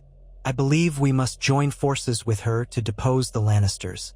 If we do not, Westeros will tear itself apart in a war among multiple claimants." A stunned hush fell upon those who had not heard this from other sources. Bran's eyes were wide. "Dragons? Real dragons?" "Yes," Ned said. "I have seen them with my own eyes. Small yet, but growing quickly. And dangerous." Robb frowned, glancing at Sansa, who was staring into her lap. "Father, the Mad King killed your father and brother. How can we trust a Targaryen?" "She is not her father," Ned said, for what felt like the 1,000th time. "She has shown me mercy, wisdom, and a willingness to learn. She did not demand fealty from me, but rather asked for my counsel in reclaiming Westeros. I believe she wants to rule justly, not through terror. I do not say this lightly, Robb. I fought against House Targaryen in Robert's rebellion. I would not ally with them if I believed we were inviting a monster into our midst." Robb clenched his jaw. "And what of Stannis or Renly Baratheon? Both have claims as Robert's brothers. Perhaps we could side with one of them, retake the throne with a Baratheon recognized by the realm." Ned exhaled heavily. "Renly apparently has proclaimed himself king with the backing of House Tyrell, which is an act that ignores the lawful succession. If he is so willing to ignore laws, how can we trust him to uphold justice afterward? Stannis is the true heir if we follow Robert's line, but he has ever been harsh and unyielding, with little love for the North. He was also absent when the realm most needed him, and I have heard tell he's locked away on Dragonstone, dabbling in strange faiths. Daenerys, at least, brings the might of dragons, and a genuine willingness to earn the North's respect rather than simply demanding it." A quiet tension followed. Then Robb leaned back, glancing at Ser Barristan, who stepped forward. The older knight bowed. "My lords, I served as Lord Commander of Robert's Kingsguard for many years. I know the good qualities that Robert once had, and I saw how he fell under the Lannister yoke. I was cast out by Joffrey, a sign that he and his mother have no respect for honor. I believe Princess Daenerys has a truer heart than any of the Baratheons who now vie for the throne. I stand with her not out of fear, but out of faith." Robb considered those words with evident respect. Barristan Selmy's reputation for honor was legendary. Finally, Robb looked to Ned. "If you command it, Father, the North will stand with you, but the lords will need convincing. I've held them together this past year with rumors of your imprisonment. Some urged me to call the banners and march south to free you if you still lived. Others counseled caution. We're strong, but we can't fight the entire South on our own." Ned nodded. "We won't be alone. In White Harbor, Lord Wyman Manderley has already pledged his forces to us. And if Daenerys sails the rest of her allies here, her Dothraki and more Sellswords who might flock to her dragons, we will have a considerable host. But first, we must call the other northern lords to a council here in Winterfell. Show them I have returned, that the Starks remain strong, and that the Targaryen alliance is real." A thoughtful light shone in Robb's eyes. "I agree. I'll send ravens at once to the Umbers, Karstarks, Glovers, Boltons, Serwyns, Tallhearts. Everyone. We'll invite them to Winterfell to see you in person." He frowned slightly. "And you say Daenerys is in White Harbor for now?" "Yes," Ned replied. "For her safety. The presence of dragons might alarm some. Once I have prepared the ground, we'll bring her to Winterfell. Let the North see her not as a threat, but as a guest of House Stark." Ser Barristan cleared his throat. "I'll return to White Harbor with a small escort once we know the gathering is set. Then I'll bring her grace north. She'll be eager to come, I assure you." "Yes, do so," Ned said. "We can hold a great gathering here, a northern council, and she can address them. If they are satisfied, they will bend the knee. If not, we must decide how to proceed." Robb rose from his seat, determination on his face. "Then it's settled. We must also consider fortifications in case the Lannisters or others move against us. We have the advantage of terrain, but we should not be idle. The winter may be coming, but so is war. Ned couldn't help a small, grim smile at Robb's measured tone. He was proud of how his son had grown into a leader in his absence. Well spoken. Now I would like to see every corner of this castle again, and speak more with Bran and Rickon. There are things only a father can mend. They broke from the council. Ned spoke quietly with his younger sons, hearing how Bran had taken a grievous fall. Not a surprising story, but the details of it were hazy. He had lost the use of his legs. The boy's eyes held an otherworldly calm now, as though he'd spent too long gazing at the weirwood in the Godswood. Rickon, for his part, was brash and uncertain, frightened by the sense that the world had turned upside down. Ned tried to soothe them, offering a sense of normalcy in the midst of chaos. Sansa and Arya found comfort in the castle as well. Sansa visited the old sept, lighting candles for her mother's return, for the safety of their family. Arya ran through the training yard with a wooden sword, joining in sparring sessions with the guards, some of whom looked askance at a young lady swinging a blade but said nothing, given Ned's blessing. The dire wolves that roamed the castle had grown. Grey Wind, Robb's wolf, was almost the size of a small pony, and roamed the grounds in silent majesty. Shaggy Dog, Rickon's black-furred wolf, prowled restlessly at night. Nymeria, Arya's wolf, was gone, chased away months ago after an incident. Lady, Sansa's wolf, had been killed on Cersei's order in King's Landing, a memory that still caused Sansa to weep. Ned felt the old bitterness stir in him every time he thought of it. Over the next week, ravens flew from Winterfell, summoning the lords to a grand council. Some responded swiftly, like the Serwyns and Tallhearts, arriving within days. Great John Umber arrived with a boisterous retinue, proclaiming that if Ned Stark had cheated death and returned with dragons, then the Lannisters should quake in fear. Arnulf Karstark came in place of his absent lord, Rickard Karstark, bringing uncertain tidings. As the keep began to fill with the banners of the north, Ned welcomed them all, hosting feasts each night in the Great Hall. The conversation always turned to the alliance with Daenerys, the threat of the Lannisters, and rumors of what might unfold in the south. The presence of Jorah Mormont added another layer of tension, for some remembered his disgrace. Yet Jorah's knowledge of Essos and the Targaryen cause proved useful, and Ned made it clear that Jorah traveled under his protection. Still, some lords were skeptical. Roose Bolton was notably absent, sending only a short note that he was indisposed and would come in due time. Others wondered aloud if the North shouldn't simply declare its own king and secede from the squabbles of the South. Great John Umber famously cried out in the hall one evening, "Why not put Eddard Stark on the throne if we want a rightful king? He's got more sense and honor than any Targaryen or Baratheon." A roar of agreement from some men followed, but Ned silenced the talk, reminding them that he had no desire to be king, that the realm had bled enough, and that the North alone could not stand against the might of the other 6 kingdoms indefinitely. Amid the gatherings, Ned often found himself in the Godswood, kneeling before the ancient heart tree, its red leaves rustling in the breeze. Sometimes he prayed for guidance, other times merely sought a quiet moment away from the swirl of politics. He felt the presence of the old gods, the silent watchers of the North, and he wondered if they approved of his choice to ally with a Targaryen. He found no direct answers, only the hush of wind and the faint ripple of the hot springs. Bran sometimes accompanied him, wheeled out by Hodder, a gentle giant of a servant. The boy seemed to stare at the face in the weirwood as if it spoke to him in secret. Ned sensed a change in Bran that he could not fully understand, some deeper current within the boy. Yet Bran offered no explanations, only the occasional quiet remark about dreams of three-eyed ravens. After nearly 2 weeks, word arrived that Daenerys was on the march from White Harbor. She traveled with Lord Wyman Manderly and a retinue of knights, as well as a group of her own advisors and guards. Ser Barristan rode ahead to confirm the route was clear. News spread quickly through Winterfell. Many in the castle braced themselves with a mixture of excitement and dread. The Targaryen queen was coming, with her dragons.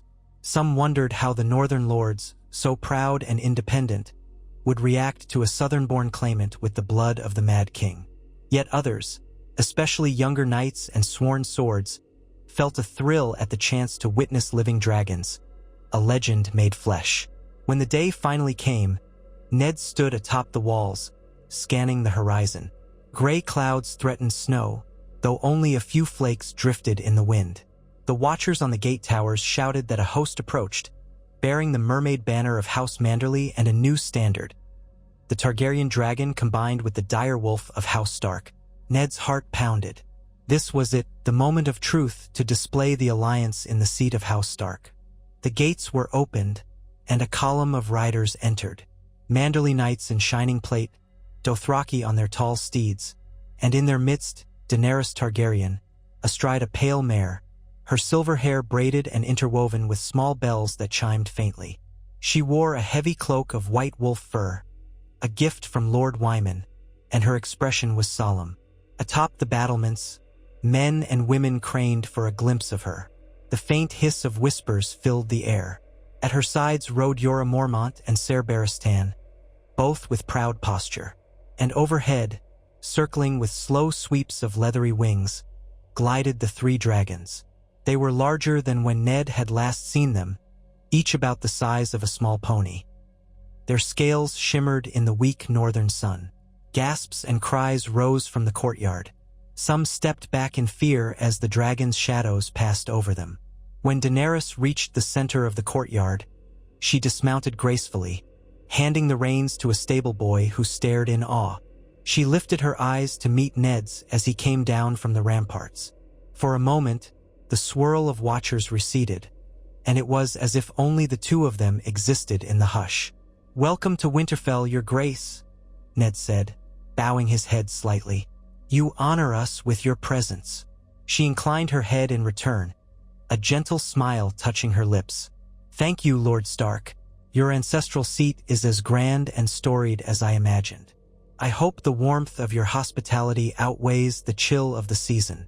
Ned smiled wryly. "We'll do our best.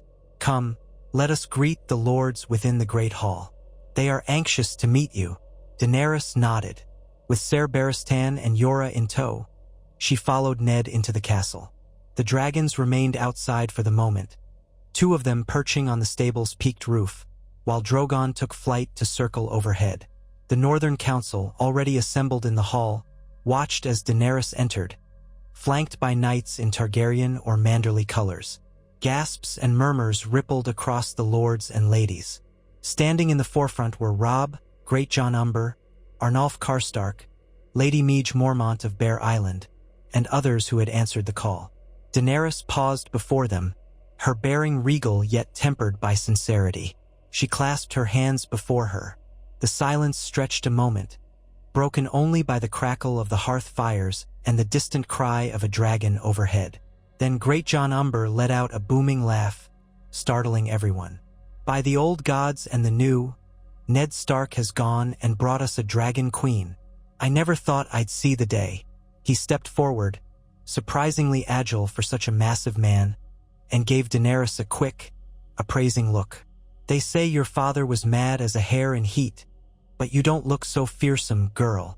Daenerys's eyes flicked to Ned, then back to the Greatjon. She met the lord's gaze calmly. "I'm only fearsome when I must be, my lord. As for my father, that was a different time. I cannot undo what he did, but I can strive to be better." Greatjon grunted, half impressed, half skeptical. "Ha, good answer. We'll see then." He turned to Ned. "Well, Stark, we're all here. Let's hear this plan of yours." Ned and Daenerys walked to the dais. Robb took a seat at Ned's side, while Daenerys stood at the front, facing the assembled lords. A hush fell as Ned raised a hand. "My lords, as you know, we are on the brink of a great conflict. Joffrey Baratheon, a bastard born of incest, holds the Iron Throne in the south, supported by his mother Cersei and the might of House Lannister. Renly Baratheon claims the throne with the support of House Tyrell, and Stannis Baratheon lurks in Dragonstone, yet to make a decisive move. Meanwhile, Balon Greyjoy grows bold in the west, and the Riverlands stand uncertain. In short, the realm is fractured, and war is coming. We must choose our path carefully." He gestured to Daenerys. "Here stands Daenerys Targaryen, Mother of Dragons, who has come to claim the throne she believes is her birthright. She is no mad tyrant. I have seen her mercy. She has pledged herself to forging a just realm, free of Lannister oppression. She asks for our support. In return, she will uphold the North's rights and keep the old oaths that once bound our houses, on far fairer terms than the Mad King ever did. At that, Daenerys stepped forward. Though petite, she carried herself with quiet strength. Lords of the North, I come not to demand your fealty through fear, but to earn it. I know your history with my house is troubled. My father wronged you terribly. I cannot change the past, but I ask you to look to the future. The Lannisters wield power like a whip, punishing all who oppose them. They butchered the children of Prince Rhaegar. They betrayed my family, and they have now turned on Lord Stark and his kin. If left unchallenged, they will bleed the realm dry. She paused, her voice steady. I know what is said of Targaryens and madness. I have heard the whispers. When a Targaryen is born, the gods toss a coin. Perhaps that is true. But I say this, judge me by my deeds, not my blood alone. If you join me, we will restore a just order to Westeros. We will end the false rule of Joffrey Baratheon and stand united against any who would break the peace. The North will have its place of honor under my reign. The hall remained silent for several beats. Then Lady Meage Mormont stepped forward, arms folded over her bare sigil. Your Grace, she said, your father executed my kin along with the Starks when last your family held power. My brother, Jeor Mormont, is at the wall, but he too once served the realm under House Targaryen.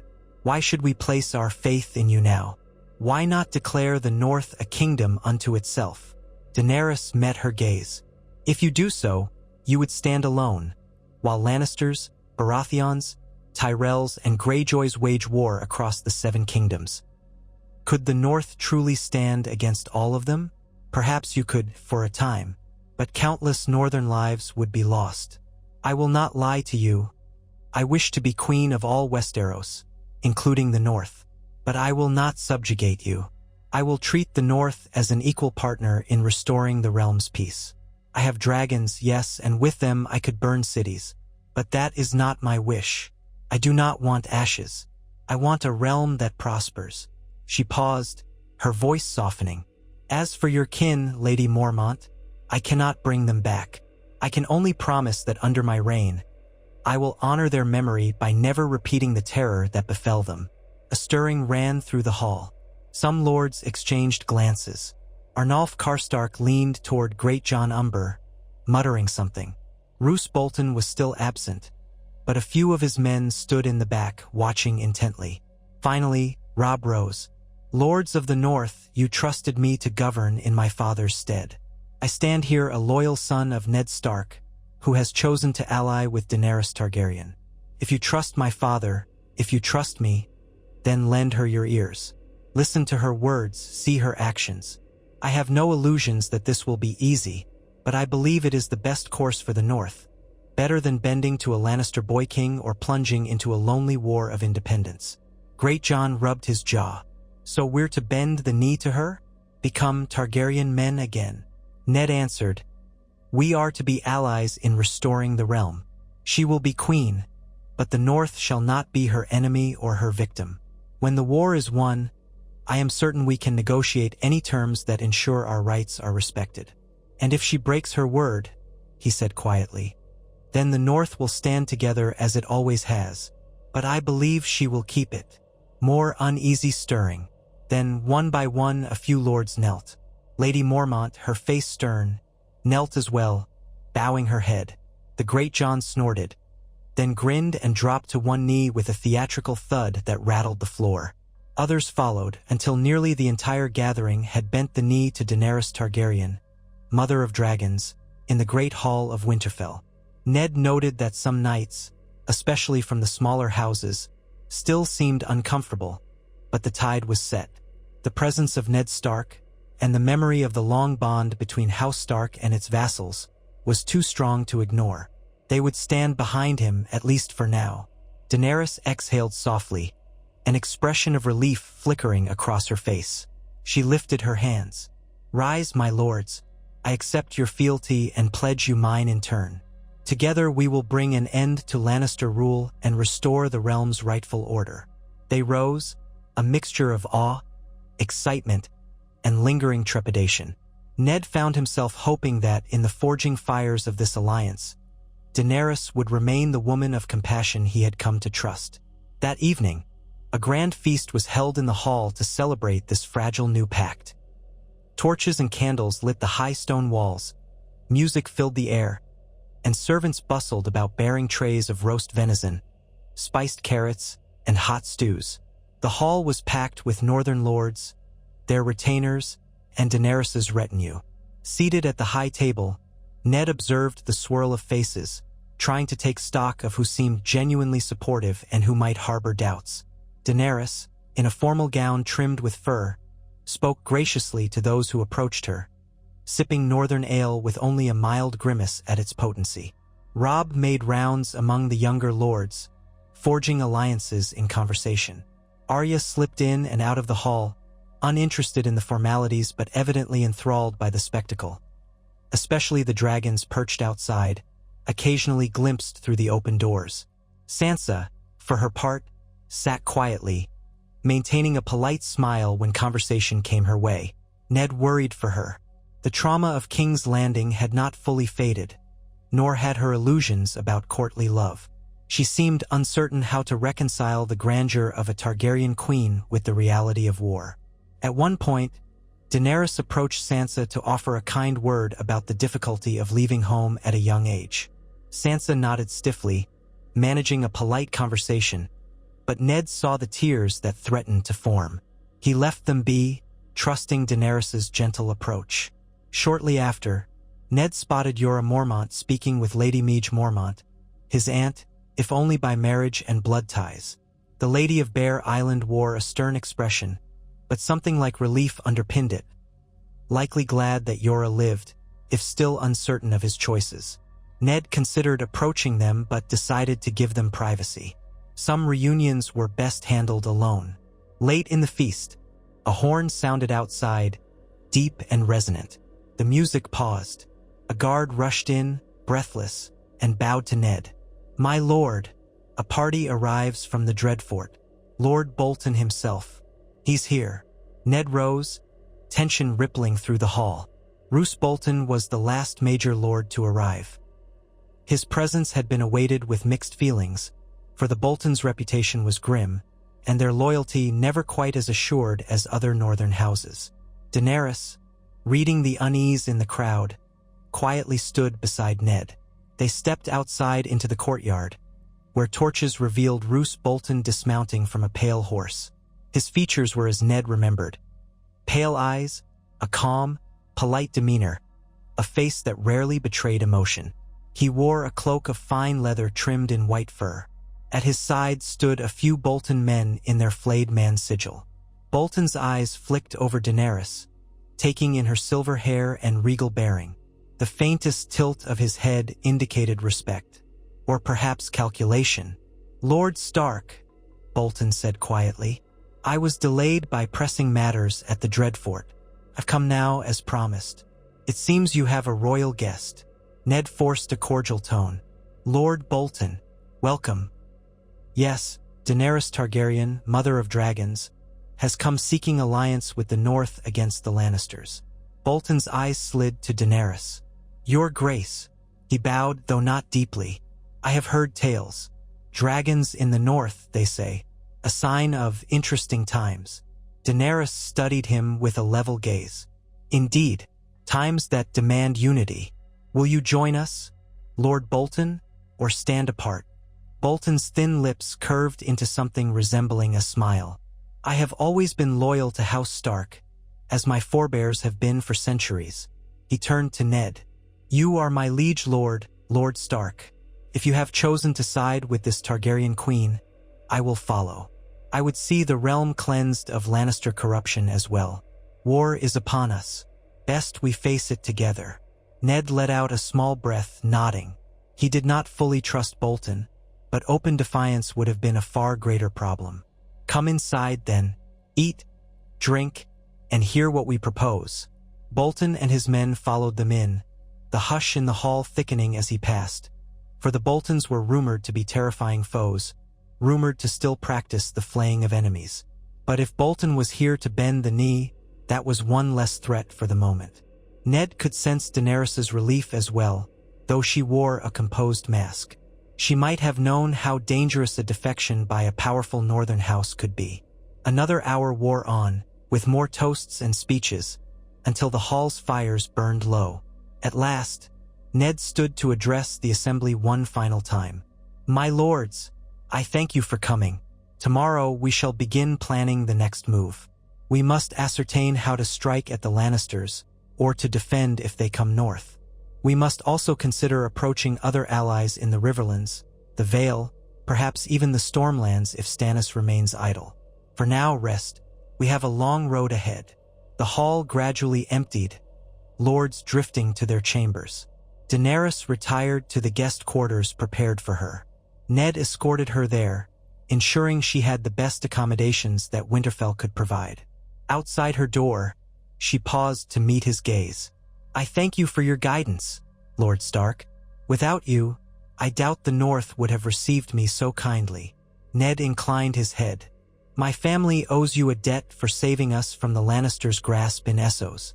I only hope we can repay it by winning a just victory."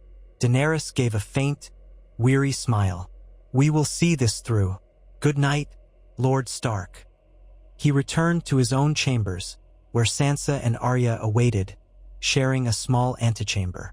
Sansa was half asleep, curled in a blanket, while Arya was polishing needle with single-minded intensity. Ned ruffled Arya's hair. "Time for sleep, little one." Arya wrinkled her nose but set the sword aside. "All right, father. Are we fighting the Lannisters soon?" "Perhaps not soon, but eventually." He looked between his daughters. "There will be danger, and I want you both to remember that you must stay close, be vigilant. War spares no one." Sansa yawned and murmured agreement. Ned kissed both their brows and retreated to his solar to reflect on the day's events. He felt a strange mixture of dread and hope. The North had bowed to Daenerys Targaryen. War was certain. The Lannisters would not yield easily. The Baratheon brothers and the Greyjoys lurked with their own ambitions. Yet if the alliance held, if the North and the dragons remained united, perhaps they stood a chance of ending the cruelty of King's Landing and forging a new future for the Seven Kingdoms. Sleep claimed him eventually, haunted by dreams of snow, ash, and winged shadows passing over the land. By the next morning, the ephemeral wonder of the feast had given way to the realities of preparation.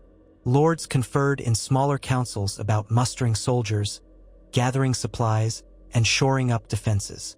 Daenerys wished to see the dragons, so Ned accompanied her to the courtyard where they had roost.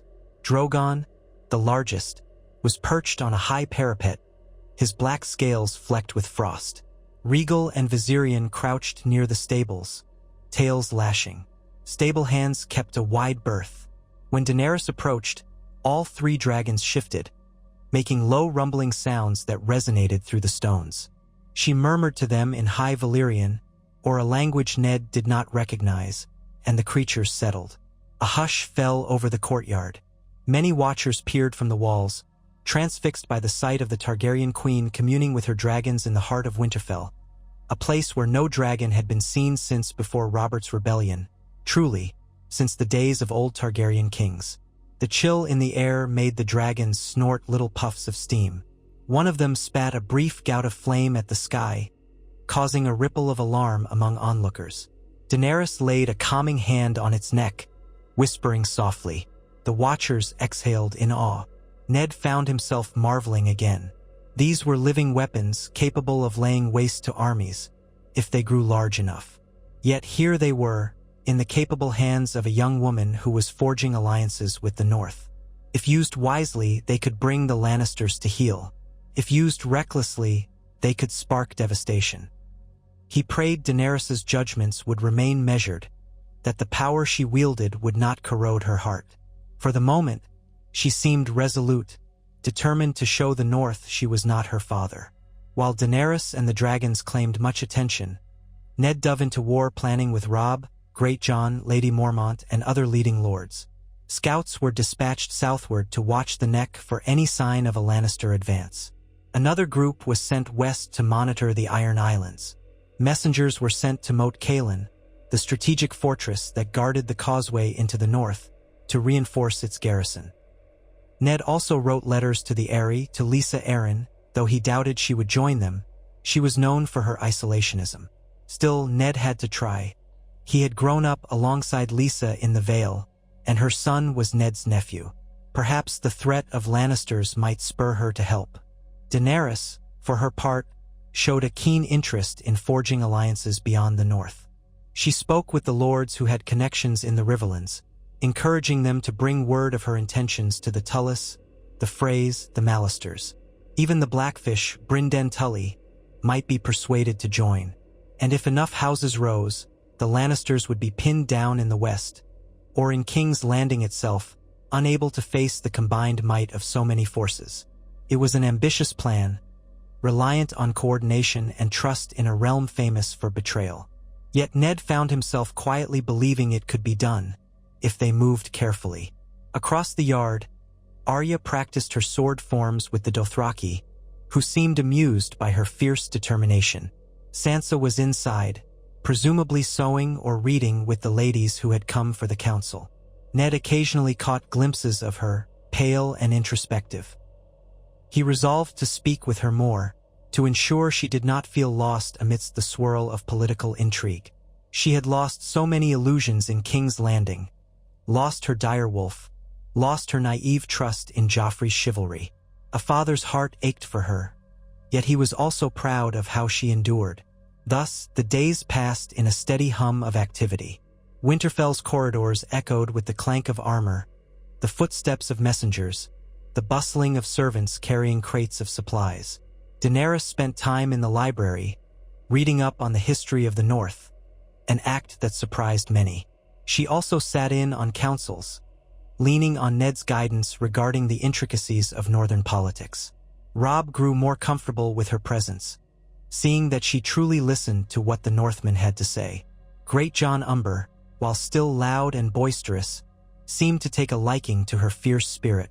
Lady Mormont gave grudging respect after a long conversation about warfare on Bear Island.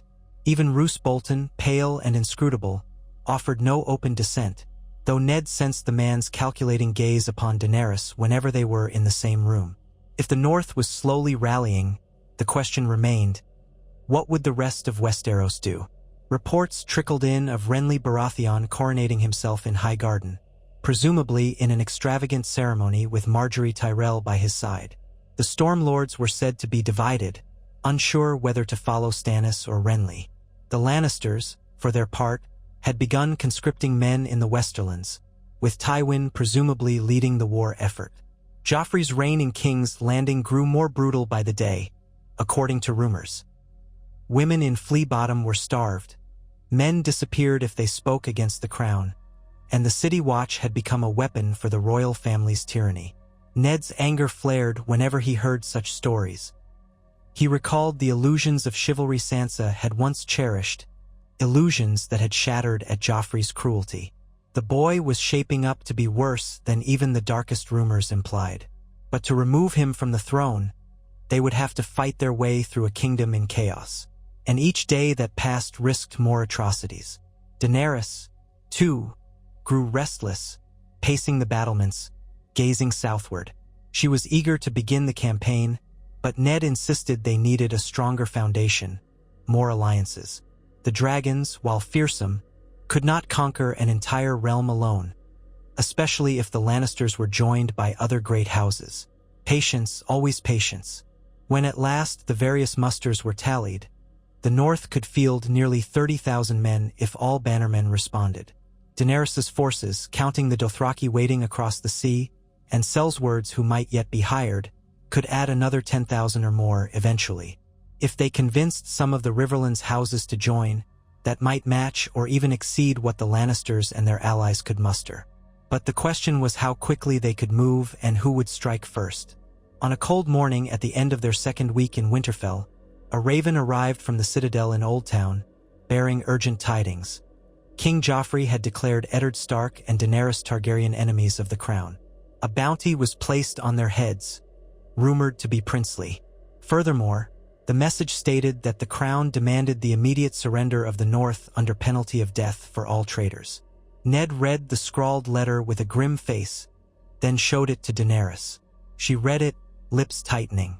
"They are calling me the usurper's whore-daughter, claiming I seduced you to betray the realm?" She let out a bitter laugh. Such vile lies. Ned's jaw clenched. It's typical Lannister venom. They hope to turn the realm against us. We must respond somehow, or the rest of Westeros will only hear their side. Daenerys set the letter aside. "We must go south, show the realm that Joffrey is the real traitor, the bastard child of incest. Ser Barristan Yora, we should plan to march once the snows ease." Ned rubbed his brow. "Yes, but it's a long march to the south, and winter grows closer each day. If the snows come early, we'll be bogged down. Meanwhile, the Lannisters can remain in the relative warmth of the south. That's why we must rely on cunning and alliances. We might not have the luxury of a slow, conventional campaign." She nodded, some of her frustration easing into thoughtfulness. "Agreed. We should also consider going by sea, at least partly. The eastern coasts might be open, but the Royal Fleet or the Redwyne Fleet from the Arbor could oppose us if they join the Lannisters. We can't risk our entire army lost at sea." So the strategy sessions continued, culminating in a plan for a two-pronged approach.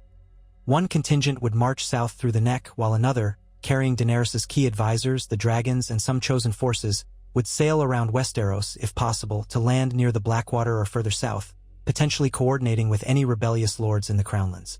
It was risky, but it might catch the Lannisters off guard. If they were forced to divide their forces, they would be weaker on both fronts. Throughout these preparations, Ned wrestled with personal anxiety. Catelyn was still in the Riverlands. He had sent multiple ravens, but no reply had yet returned. Perhaps she was already on the move, or perhaps Lannister aggression in the area had disrupted the mail routes. The uncertainty weighed on him. All he could do was press forward. The realm was fracturing under the weight of multiple kings: Joffrey, Renly, the rumored intentions of Stannis, and the creeping threat of Balon Greyjoy's second rebellion. Yet here in Winterfell, the presence of Daenerys' dragons gave a sense of possibility.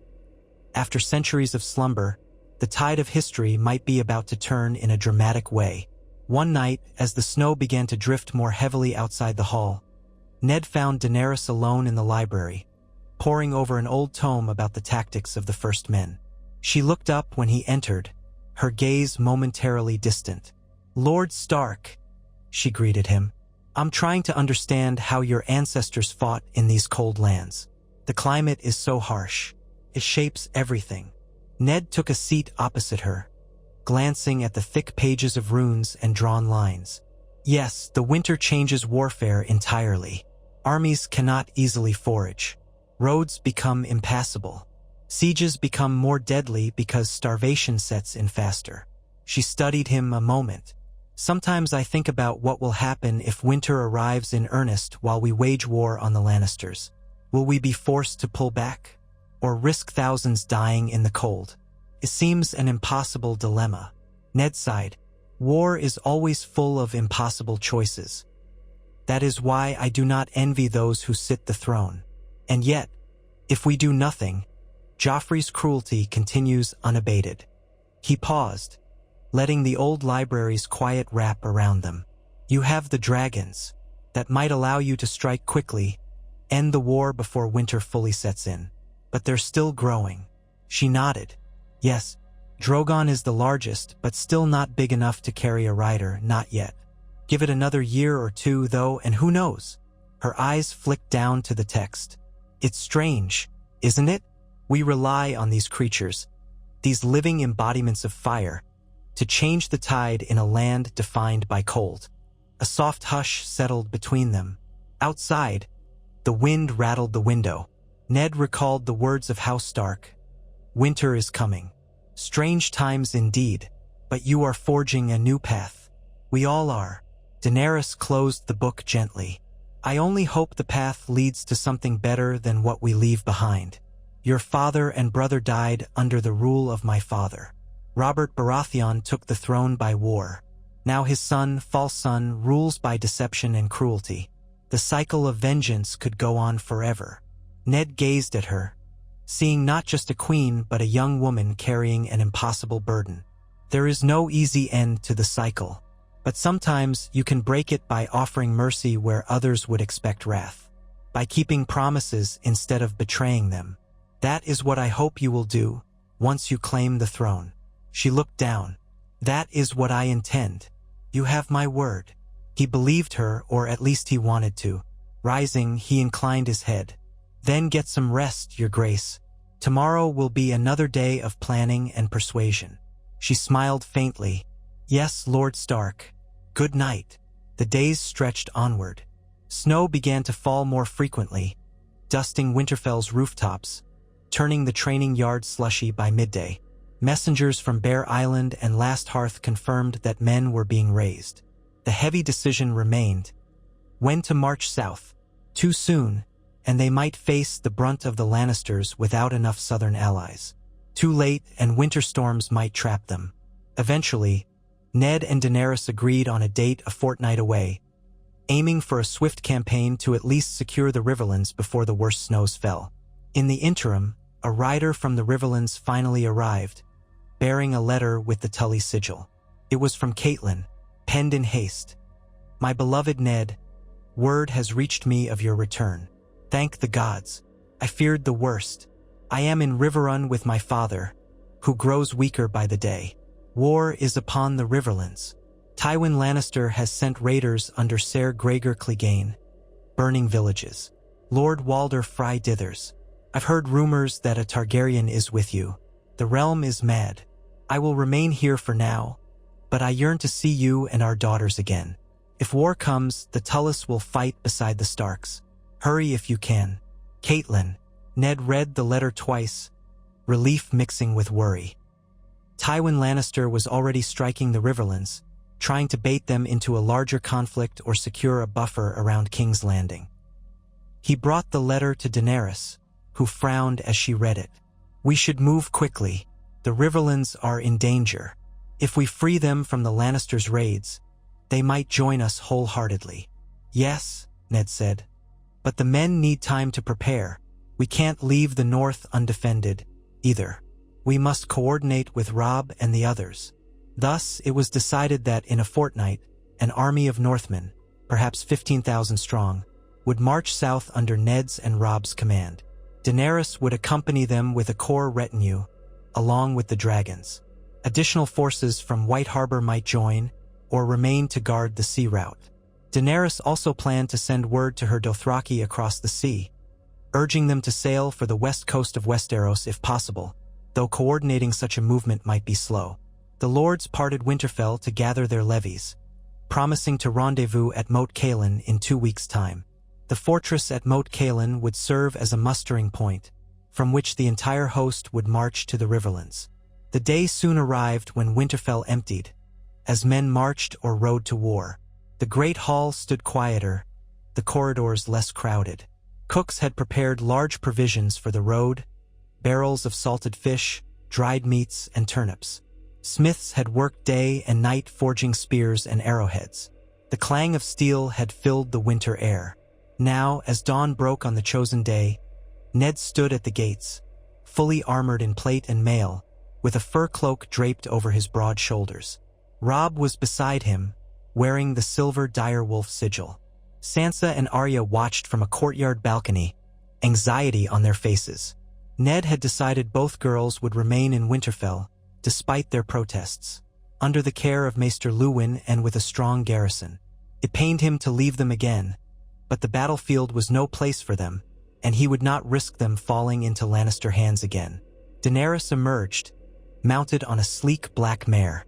She wore boiled leather over a thick tunic, a fur mantle draped over her shoulders, and carried no crown. She disdained such trappings for now. Drogon, Regal, and Viserion soared overhead, letting out shrill cries. The watchers below murmured in awe and trepidation. Ser Barristan and Yora rode up beside her, each clad for war. Manderly knights, Umber berserkers, and dozens of other northern banners assembled in disciplined columns, their breath misting in the cold. Ned and Daenerys exchanged a look of mutual resolve. The time for planning and politics was over. Now came the moment of truth, to lead an army south, confront the Lannisters, and either shatter their hold on the realm or be shattered in turn. Ned gazed up at the walls of Winterfell, remembering the day he had departed with King Robert so long ago, never imagining such a path. He saw Sansa and Arya. He inclined his head, a silent promise that he would return. Then the horns blew, low and resonant, echoing across the frosty landscape. The gates swung open wide. Ned Stark, Daenerys Targaryen, and the gathered armies of the north began their march. Thousands of feet, hooves, and wheels churned the snow-dusted ground. Banners snapped in the breeze. The direwolf of Stark, the merman of Manderley, the roaring bear of Mormont, and now the three-headed dragon of House Targaryen, drifting amid them, forging a sight not seen in living memory. As the column stretched into the distance, making its way toward Moat Cailin, Ned could not help but feel the weight of history settling on his shoulders. The North and the Targaryens, once bitter enemies, now marching side by side against a usurper who was not truly the rightful Baratheon heir. Behind them, the walls of Winterfell receded into the morning mist, a silent witness to the turning of the tide. Ahead lay the Riverlands, the Lannisters, the uncertain allegiances of a fractured kingdom, and the long shadow of winter creeping closer each day. Yet for the first time in what felt like ages, Ned found a thread of hope. He rode at the side of a queen who, by all he had seen, did not wish to be her father's daughter in cruelty, but rather a just ruler. He carried with him the North's faith newly pledged, and the memory of how the realm had once stood together against worse threats. If they could stand united once more, perhaps they could cleanse the Iron Throne of its corruption and usher in a future that did not repeat the sins of the past. High above, the dragons wheeled, black, green, and cream and gold, their cries echoing across the snowbound fields. The men cheered or murmured prayers to the old gods. Daenerys glanced over at Ned, her breath visible in the cold. He nodded, a silent vow passing between them. Onward they rode, into the uncertain dawn of war, Ned Stark and Daenerys Targaryen, side by side, forging a new path for the Seven Kingdoms.